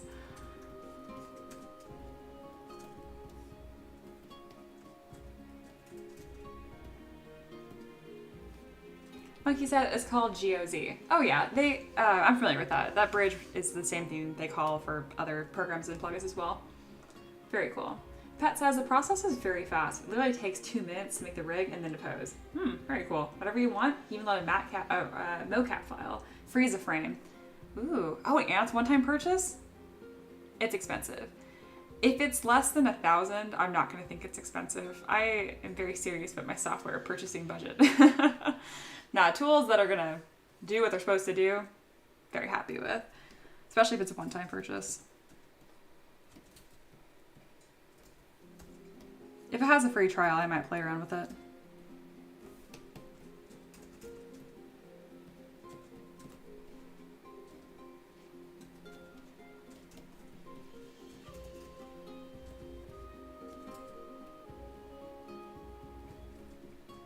It's under 1,000. Oh yeah, then I'm definitely gonna look at it.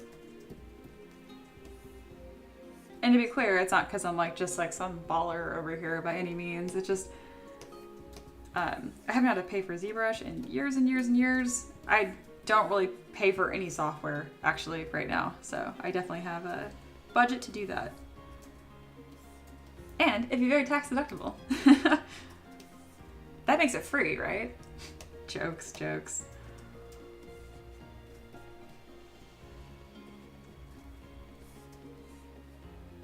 All right, how does this work?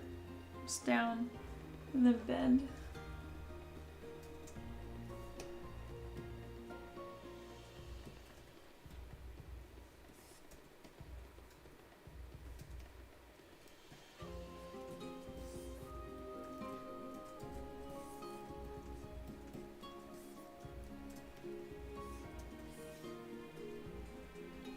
My hand is up.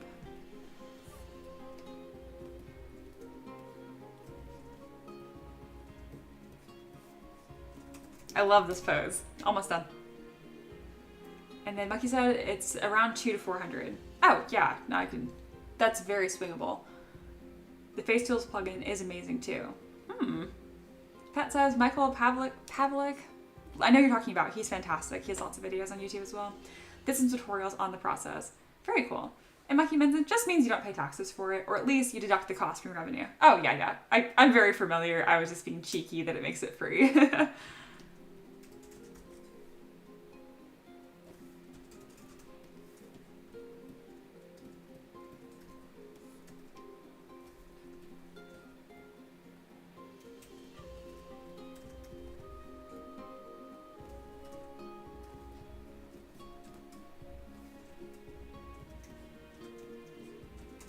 I'm super happy with this pose. I'm going to push this leg a little further.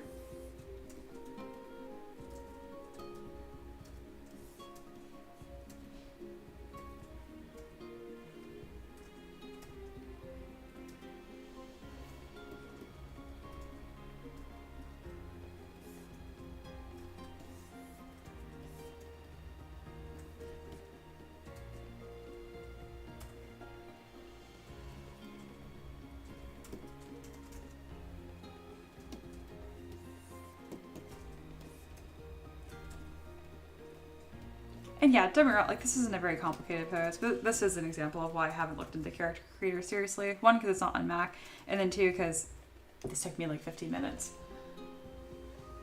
That being said, for more complicated poses, I'm definitely pretty slow, so.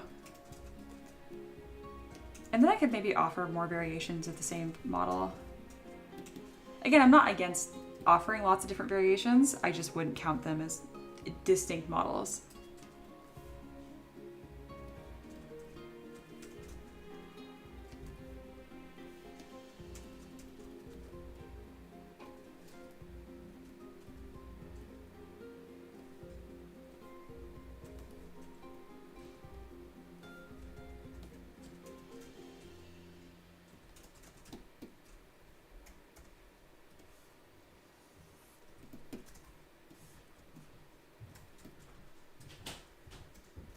All right, all set. His feet are almost on the same plane. First try. I like it. This one's a little rotated funny, so let's fix that. Let's do just his shoe, because I like how the leg's position. And then Taylor says, where's his monocle and pocket watch and golden cane? I know, right?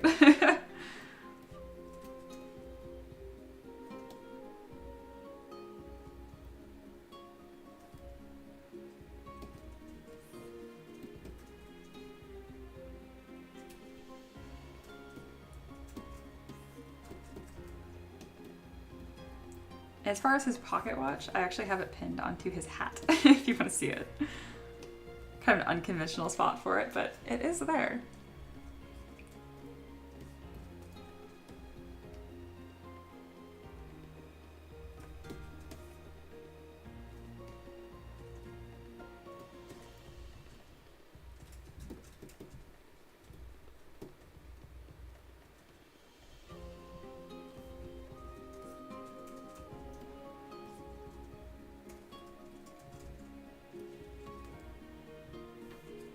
Well, I think I have succeeded on the smug look.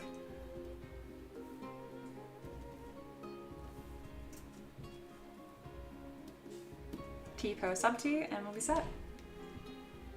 Monkey says, I love Michael, but he moves way too fast. He likes gets sidetracked too. He like shows you one thing and starts showing you something else and jump back. It's rough. Yeah, I get you on that.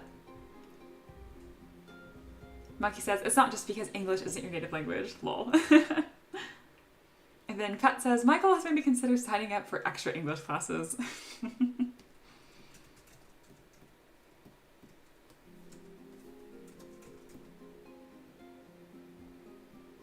All right, we're in the cleanup stage. And for this, I'll do my favorite, which is working from the bottom down.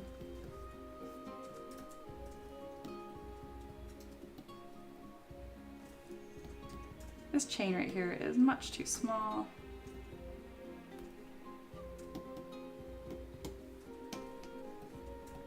I don't want to individually grab them right now though.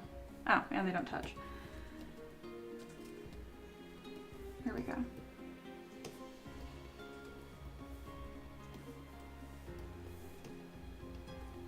That's better.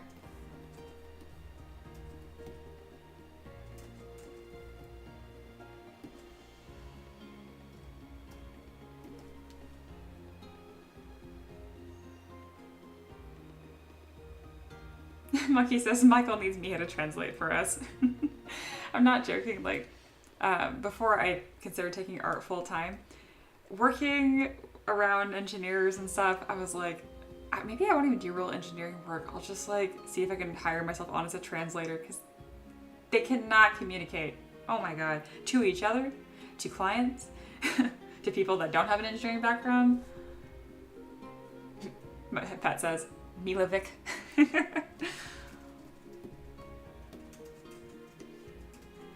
Well, I'm definitely flattered that you guys think I'm a good communicator. I put a lot of work into it.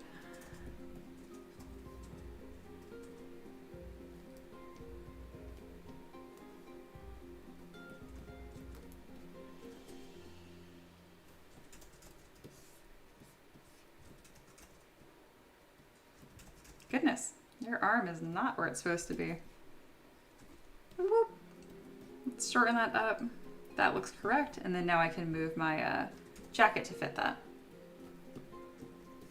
Again, even though this isn't visible, I find it easier to correct the body and then work around that. That can just be smoothed in. That's going to cause problems. Go away. There we go. Right now, I'm just going in with the move brush and kind of just moving stuff around so that all my lines are clean.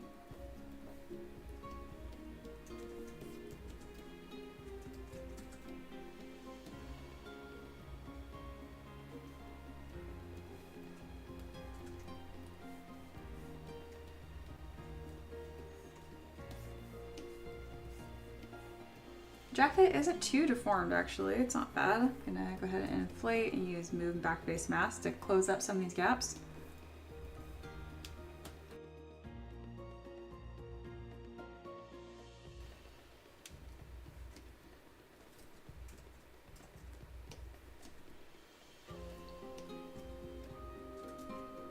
Looking good.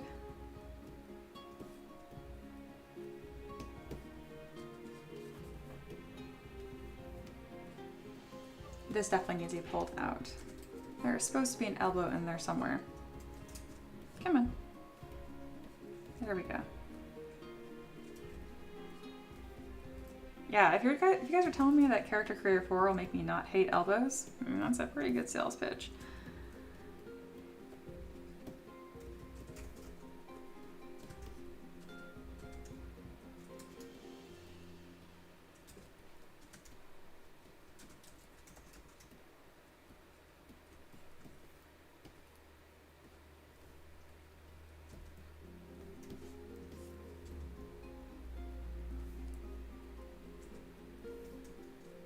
Monkey says, who needs elbows, right?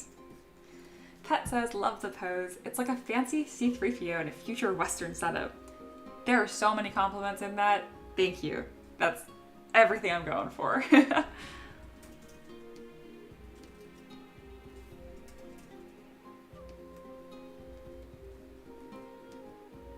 I know some artists get sensitive or frustrated when people reference to like common pop culture things like C3PO and stuff like that.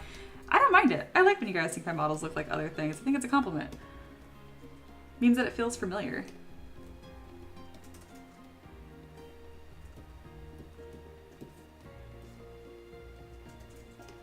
All right, that looks pretty good. Now I'm just kind of adjusting any fine tune anywhere the body is clipping.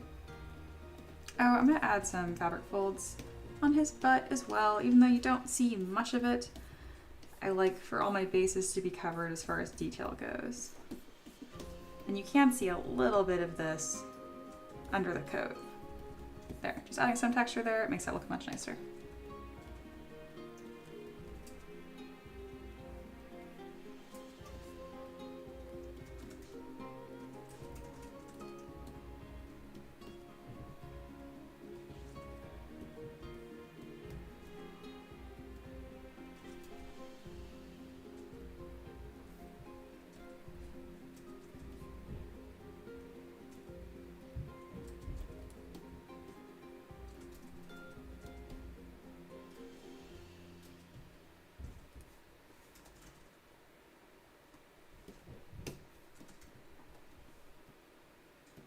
I'm baffled at how fast this one came together. Even I'm like, did I do enough? I'm like, yeah, no, he reads well. I'm happy with the level of detail and he just rocks. It's so funny. I was really prepared for this model to fight me.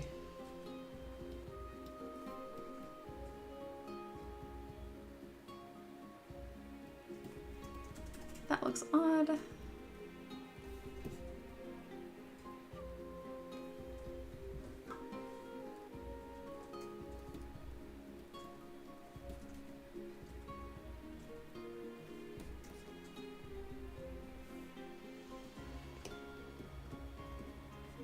I love the knee accent so much.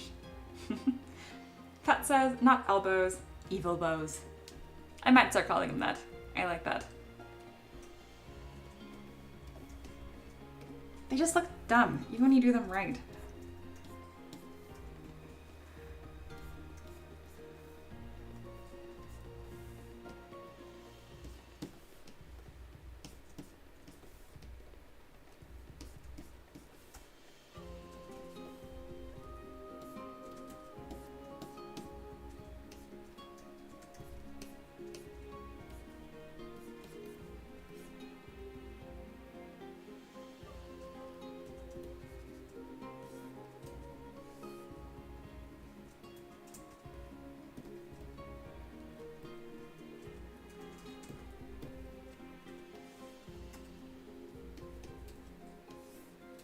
I didn't expect so much of this inner part of the coat to be visible, so I'm just going to improve the fabric folds here a little bit.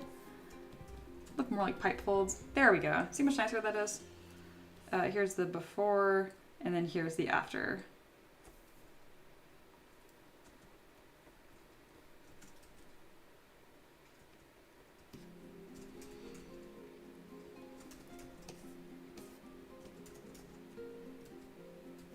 Let's see if I can get this crease brush working for me. Because I want to be able to subdivide without it smoothing all its details. Alright, we're going to turn off poly paint. We're going to zoom in, turn on the wireframe with Shift F. And now we're going to play with the crease brush. I don't care if it creases pretty much everything. I just want more.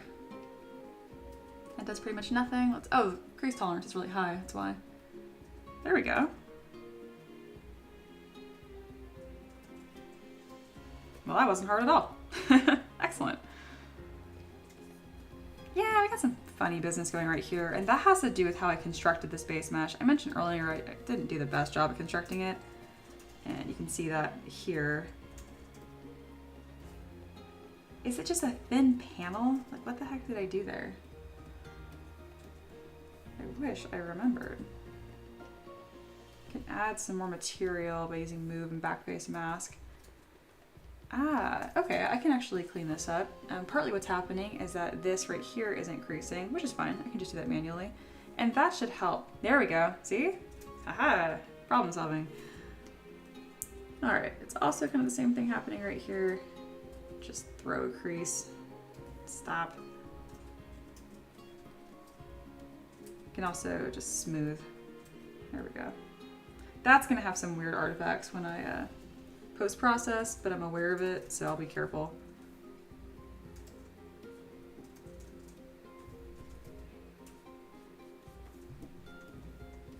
What I should do is I should go to this main base mesh and clean this up.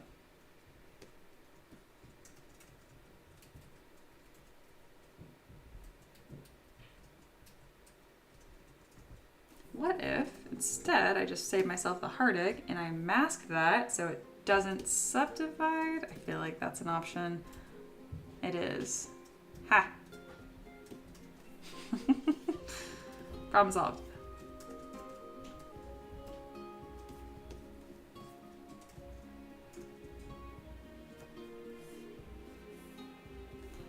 When you do that, it makes the poly paint come out a little odd. But that's okay, because again, the poly paint really isn't part of the model. It's more just a fun thing they do on stream.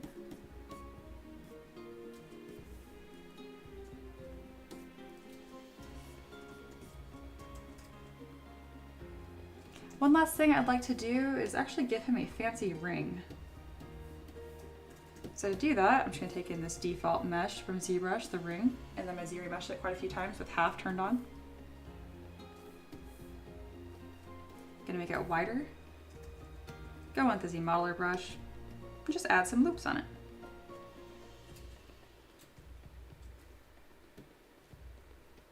This is gonna be a very small detail.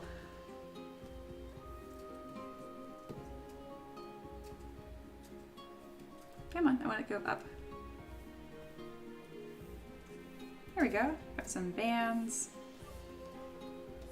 And I'm gonna throw this on his finger.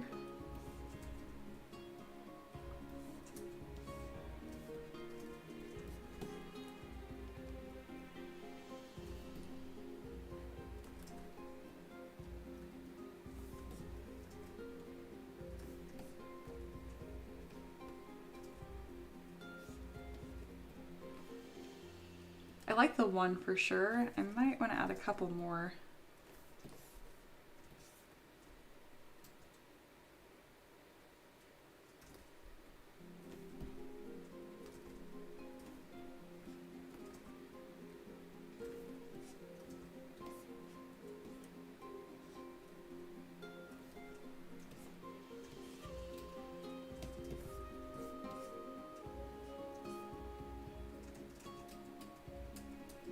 Just the two is fine.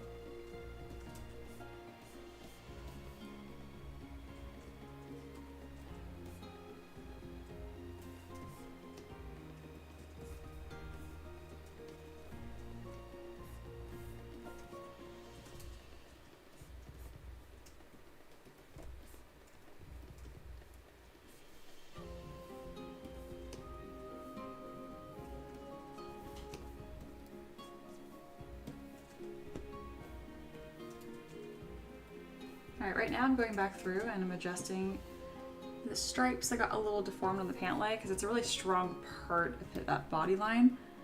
So I don't want it to be as wobbly.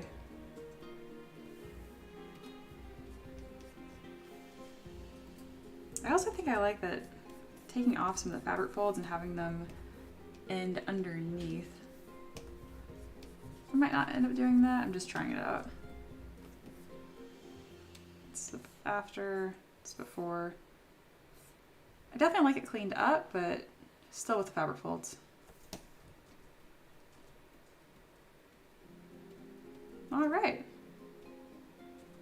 Just about done with this step.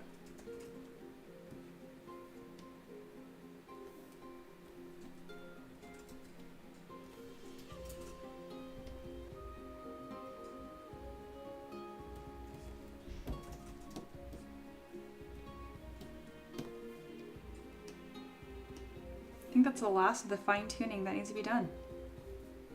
Excellent. Well, we're on to post-processing.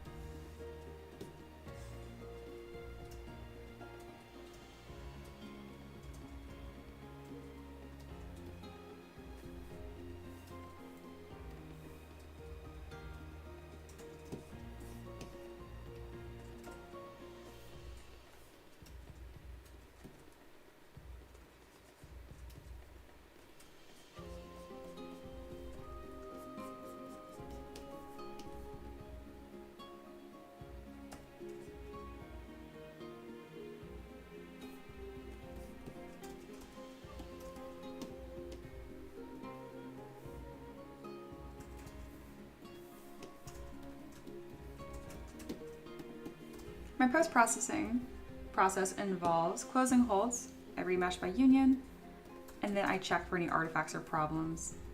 I usually have some stuff pop up with each mesh. Nothing too serious.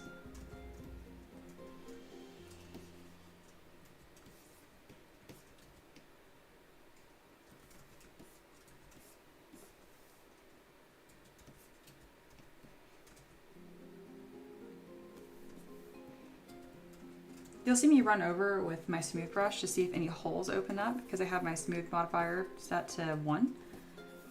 So that makes it really easy to see if any holes are popping up. Looks like I might have some weirdness right here. This isn't even visible, so if there's any odd polygons, I will literally just go through and delete them.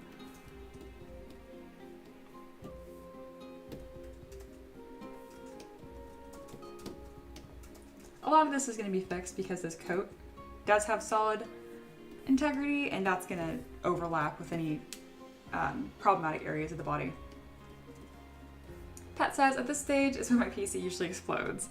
That usually has to do with too high a poly count, and in that case, just try to keep your subtools under control and just go one subtool at a time. I know it's easier said than done. Also, we'll go ahead and pin this lovely finished character on the left as I post-process.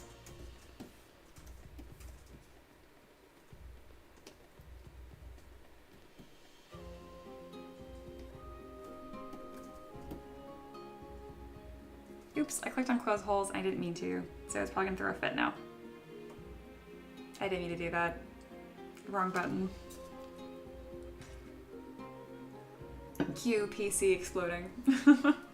Pat says, tools under what thing? Oh, I just meant subtools, like so this little menu over here, so processing each piece at a time. And Pat says, control? What's that? Some kind of food? Oh, I get the joke now. Monkey said, how do you do the pin thing?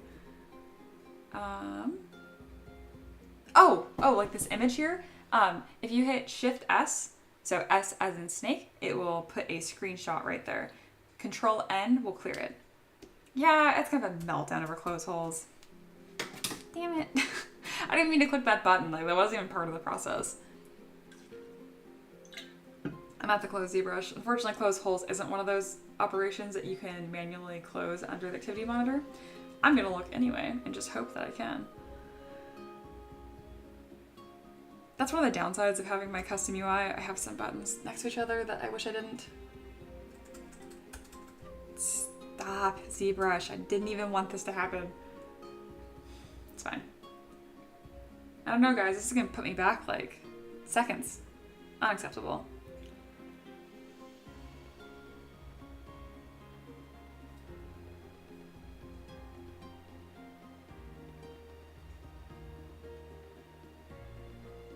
Did that stop it? No, I don't think so.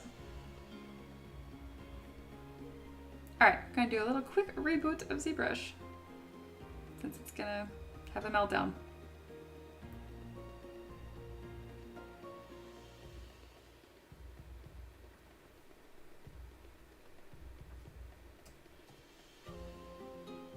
And we open again.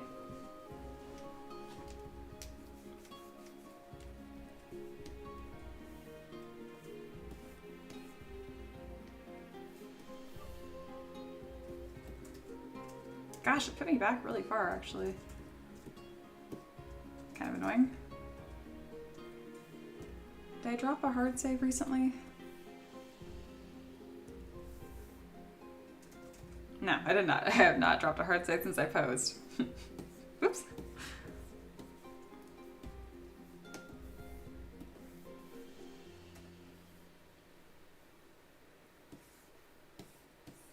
It's supposed to autosave every 3 minutes, and it usually does, but this time it definitely didn't. Unless I just lost track of time and it really hasn't been that long.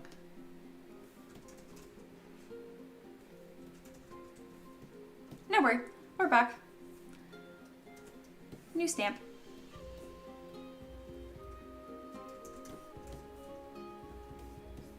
Alright, gonna do this again, but much more carefully.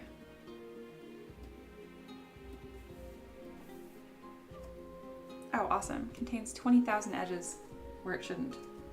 What are you so mad about? God, the construction of this. I predicted this little spot right here as one of them.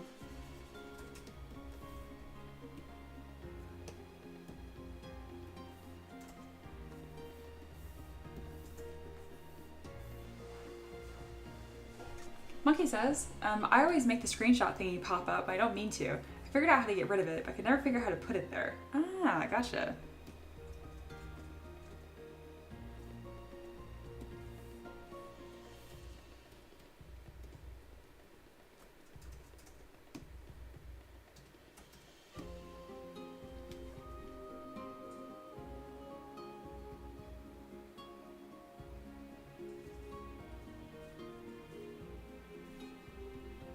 Alright, currently it's 1 o'clock Eastern Time.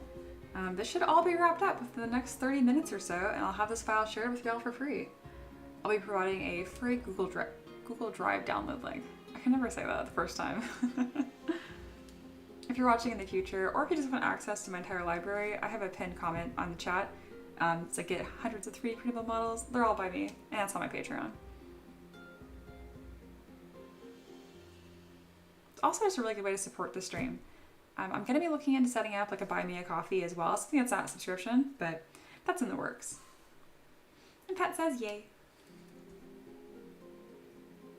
Yeah, thank you guys for hanging out. It really is always a good time. Monkey says, geez, already won. I got a late start today. Yeah, it happens.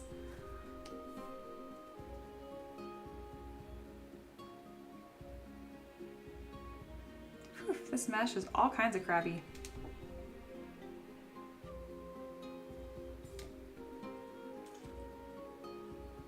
I should have known from the get-go when I had to subdivide it so high just to get any of this fabric detail to show. I'm probably going to have to trash this base mesh. It's not working. Pat named Print says, and we learned something today. Yeah, we learned 2 things today. Thank you so much.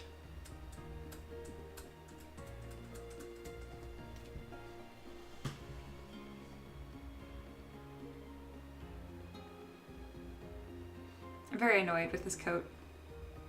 It's been a while since I've had something fight me this hard. Jeez.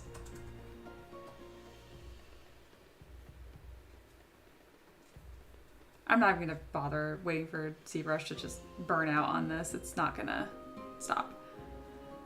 I wish you could stop processes. I don't understand why it's just like circle of deaths itself. But I definitely have a role in this. I will do better. Alright, quit.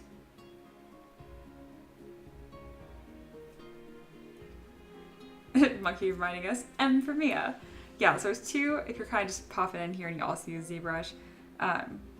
If you click N on your keyboard, you can see your subtools very easily, and M when a multi-insert mesh brush is selected, and it does a nice little preview window. Yeah, we're gonna have to do this step by step with lots and lots of saving, because this is just gonna be a huge pain in the butt. It is what it is. I'm mostly exasperated because it's one of those things like when you know you should have gone back and done something correctly, but you're like, I'll make it a future problem. And now the future has come and I have to deal with it now. I'm like, this sucks.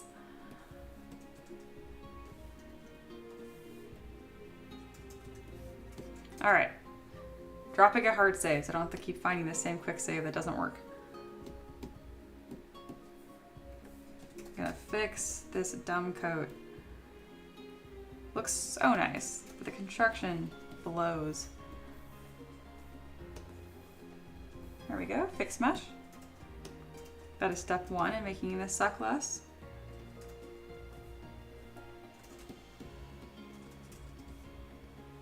And we're gonna decimate this a ton, as low as we can.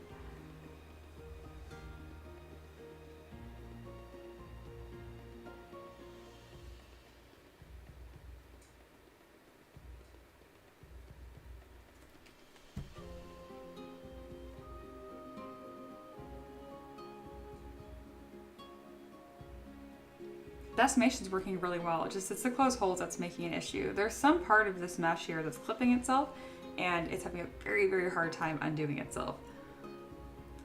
Pet Name Prince says, I'm always leaving stuff to my future self. He's never happy with me. Same, I totally get you.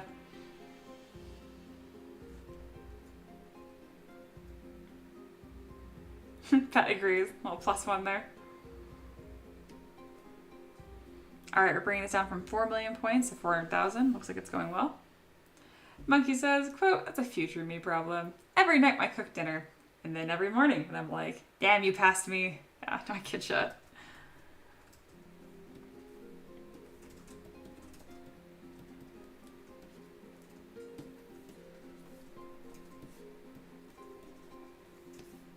All right, yeah, so this area, as I predicted, is the problem area. It's just a bit of a mess. We're gonna smooth that out.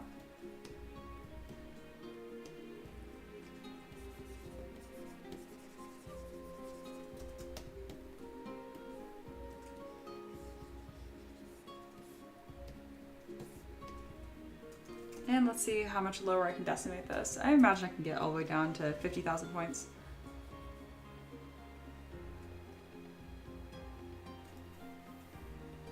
All right, that went well, and now we're going to save this again because I'm predicting issues still. But now that I'm being very careful, it might actually go well.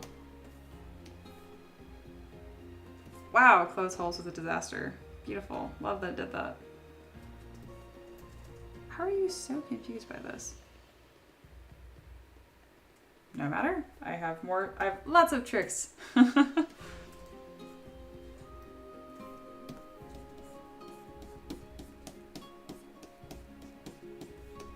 When in doubt, you just tell ZBrush what to remesh and it will. So I'm going to smear a little sphere in here, and it's going to fix our problem. I can also go to preferences and adjust how closed holes is behaving.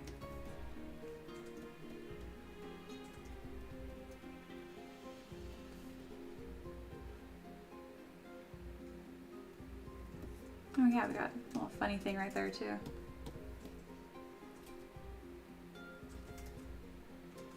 First, we're going to remesh. I didn't like that. Oh my gosh, you're like deleting your whole self. Talk about a drama queen. All right, we'll do another fun trick, which is I'll dynamesh at a very low resolution to see how the mesh is processing and like what ZBrush is seeing. I guess 128 wasn't low enough. All right. Pat Nude says, I have to go pick up my kiddos from school. Have a great rest of your stream and your day, guys. Thank you so much for joining. It was a good time.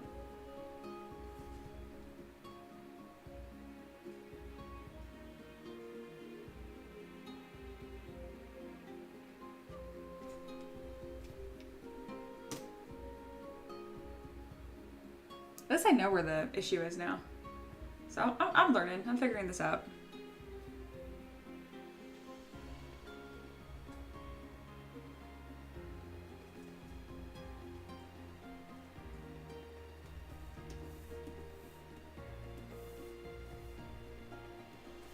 Making progress.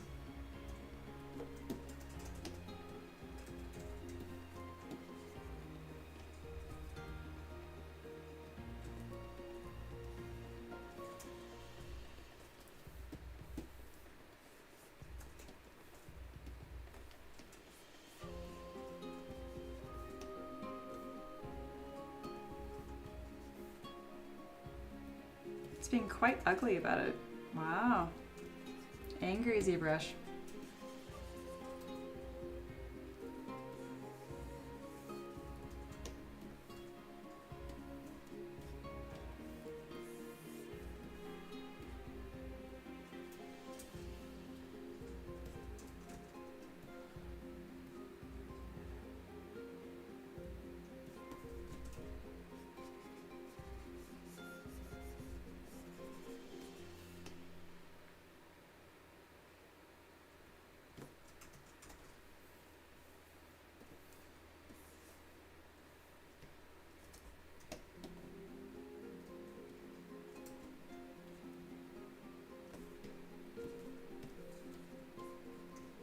when your mesh really doesn't want to cooperate and has a huge tantrum, you just give it a new mesh to deal with, and it usually calms down. This is some pretty heavy-duty reconstruction. I can't remember the last time I did something like this.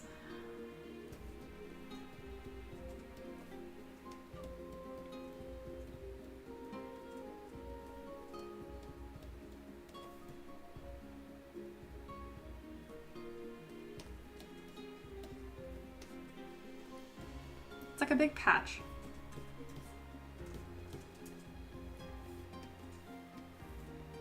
Now we're gonna try Dynameshing again, but at like 8 resolution to see if it still blows up.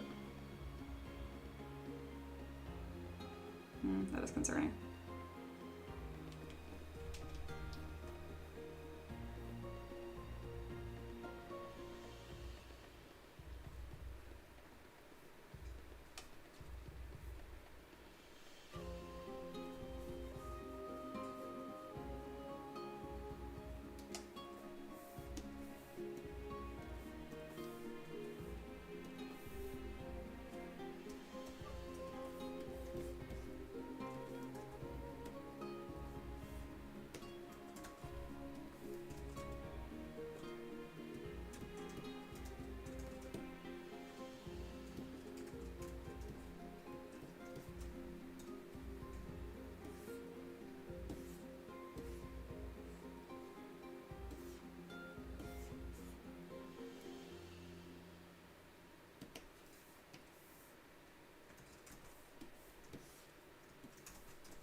I'm going to move this coat into its own subtool since it's being insane.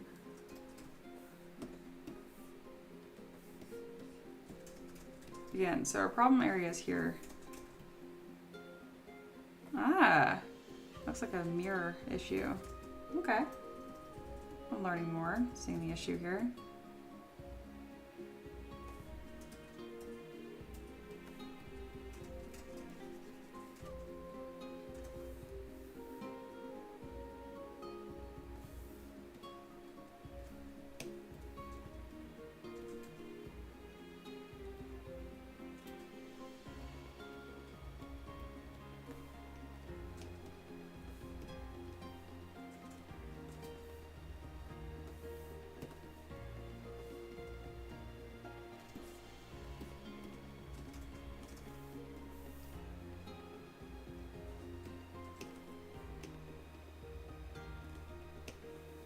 And most of you guys have been to enough of my live streams to know that this is not normal post-processing hijinks. This is pretty epic proportions of it being angry.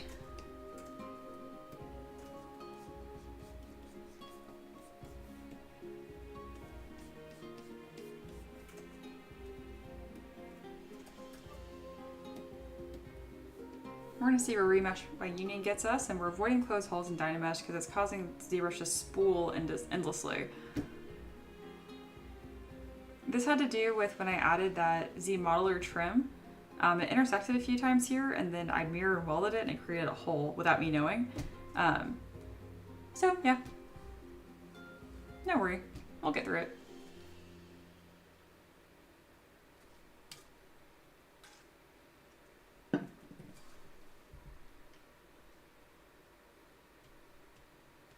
Looks like Union Remesh is chugging along.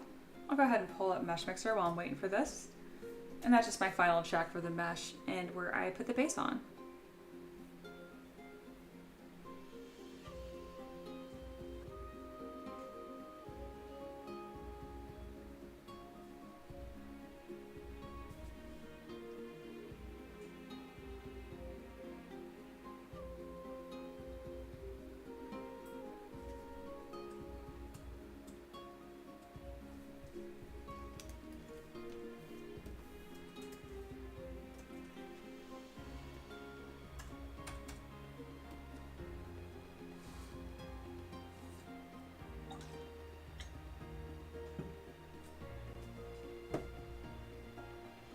I'm also really excited to finish because after I finish this live stream, I'm gonna be cooking lunch, and today I got this like really yummy shrimp pasta planned, and that's really all I can think about. So while I'm sitting here waiting for this post process, I'm just thinking pasta. Soon, Right now, this coat is the only thing in between me and delicious pasta, so that's also why I'm a little crabby. But it's not going too bad.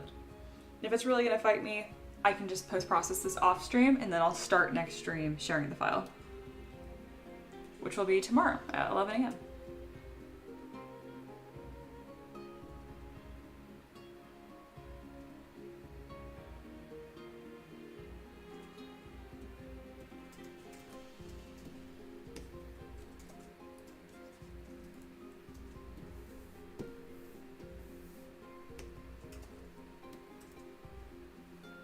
Oh, I hit close holes out of habit. Damn it. Hey, Ricky's here. Monkey said, dude, your shrimp did yesterday, and it totally influenced my dinner last night. No kidding? Oh, that's funny.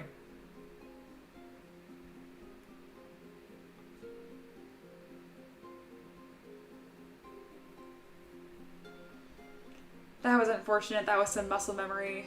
I cannot use closed holes right now because it breaks the mesh. It's okay. It's okay.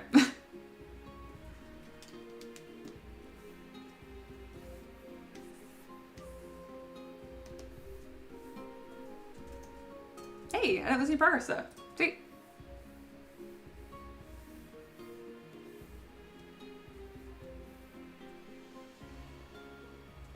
Pat said, did you print the shrimp from yesterday and did throw it in the fan? That's really funny.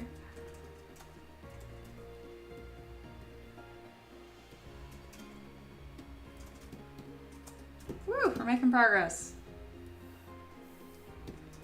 Dumb thing.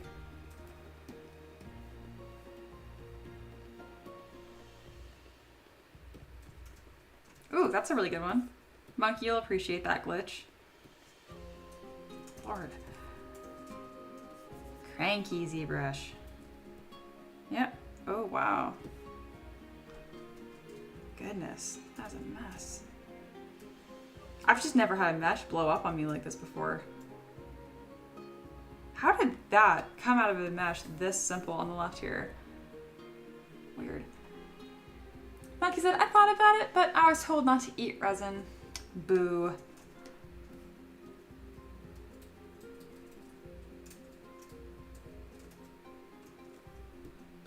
I wonder if I can get away with Dynamesh yet.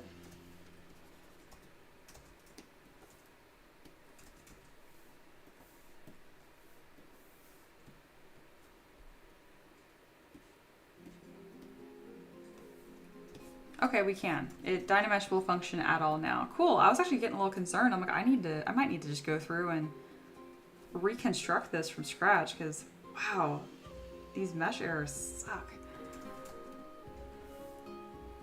I actually didn't make this base mesh. This is one I commissioned from a friend, and it's kind of coming to bite me in the butt right now, which is a-okay. I know how to fix this. It's pretty minor. Monkey said they never say anything about not drinking it though. Ran out of coffee creamer? Resin. That's what the true 3D printing professionals do.